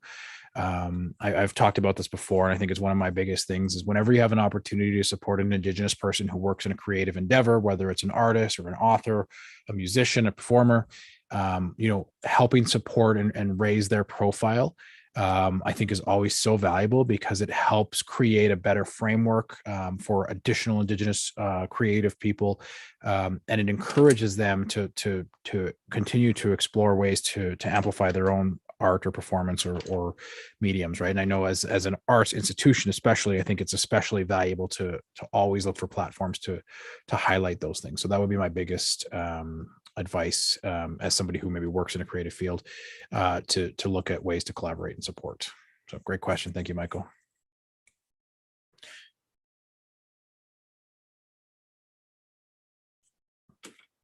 Just going to check our YouTube stream because I know we were getting some questions there. Just some positive feedback on our YouTube stream as well. So thank you so much. Yeah, this has been a very heavy, very information filled discussion. So again, we do appreciate everybody supporting us, taking the time out of your day, being a participant in these acts of reconciliation. We thank AUArts for inviting us to come and speak today, giving us the opportunity to continue to do work with the community, both the Indigenous community and the non-Indigenous community. And I think most importantly, again, I know that he's not here right now, but a huge thank you to Elder Casey for the initial prayer and the blessing at the beginning, which is so important to Jade and I as Indigenous people, to kind of set that tone, but also for his amazing perspective, for his insight and all of the great words that he shared.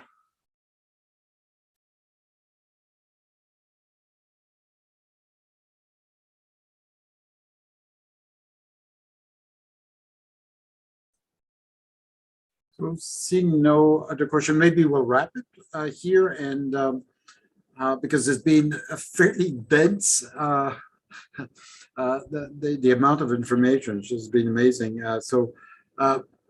Obviously, we said thanks to Elder Casey. He had some other events to attend. It's a busy day for all our elders council in particular. They're very, very busy. So we thank them. Big thank you to Jade and David for this really thorough overview. And I know it's only an overview, and there's a lot to digest. I think there's a lot of information. And I really like the fact that you brought it together in a very concise way, because I'm sure all of us have heard pieces here and there along the way as things are becoming more and more visible. And so I really appreciate that. It's a slow process, I would say, but it's a process we cannot deny that's happening. And I would say it's been accelerating. And so that's something that is really very, very important. I look to our community to find creative ways to deal with these issues you raised. We have, that's one of the strengths of our institution. We look at things in a very creative manner. And so I think it's going to be very important to continue this because this is a movement, this is a journey that's really accelerating. So again, a big thank you to our participants here, all of you. I know it's a long, it's a very intense set of overview that you both presented. So again, thank you to everyone who were able to join us today. And maybe to Jade and David, a final word, or because you're the one who's done these kind of. So how do you ensure that we keep this alive? Really, that may be my question to both of you.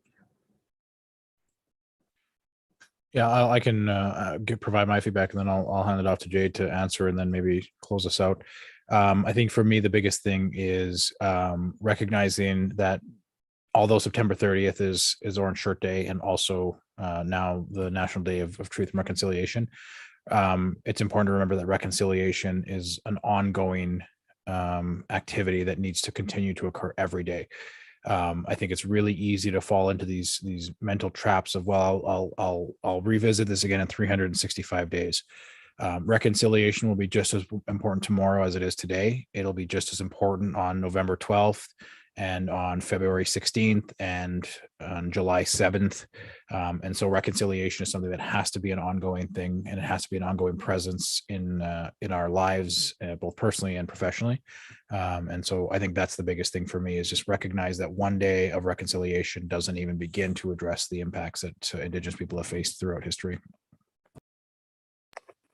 And my response is maybe a bit two-part. My first part would be to continue to listen to Indigenous people, to continue to uplift their voices, to continue to honor the elders and the survivors of residential schools, and to continue to remember them every day of the year, in agreement with what David said. And the second piece to that, I would say, is advocacy. One of the hugest things that was mentioned throughout the entire Truth and Reconciliation Commission and the calls to action is calling upon the federal government, calling upon the provincial governments, territorial governments, Aboriginal governments. Really what's going to keep this process moving forward is the accountability of citizens, of using their political voices to call on the government and demand action towards public policies, towards justice, towards reconciliation, and to continue this movement on a large national scale, federal scale, provincial scale, and municipal scale. And of course, in addition to consistently remembering the nature of First Nations as being sovereign nations, as having treaty rights, and to have that normalized in society and being recognized as such. So those are probably my concluding comments, and I'll thank everyone so much for their attendance and your attention today, and I'll hand it back over to Daniel. Thanks everyone so much. Thank you. I think we come to 4:30. I'm sure the conversation is just beginning. So reiterate what David said. Don't hesitate to connect with both Jade and David. They have a wealth of experience and real advice for us. And as we engage our Elders Council, we continue to engage them. I think there are a lot of opportunities for the institution in particular. So thank you all for spending the afternoon with us, and stay safe, and we'll be seeing you.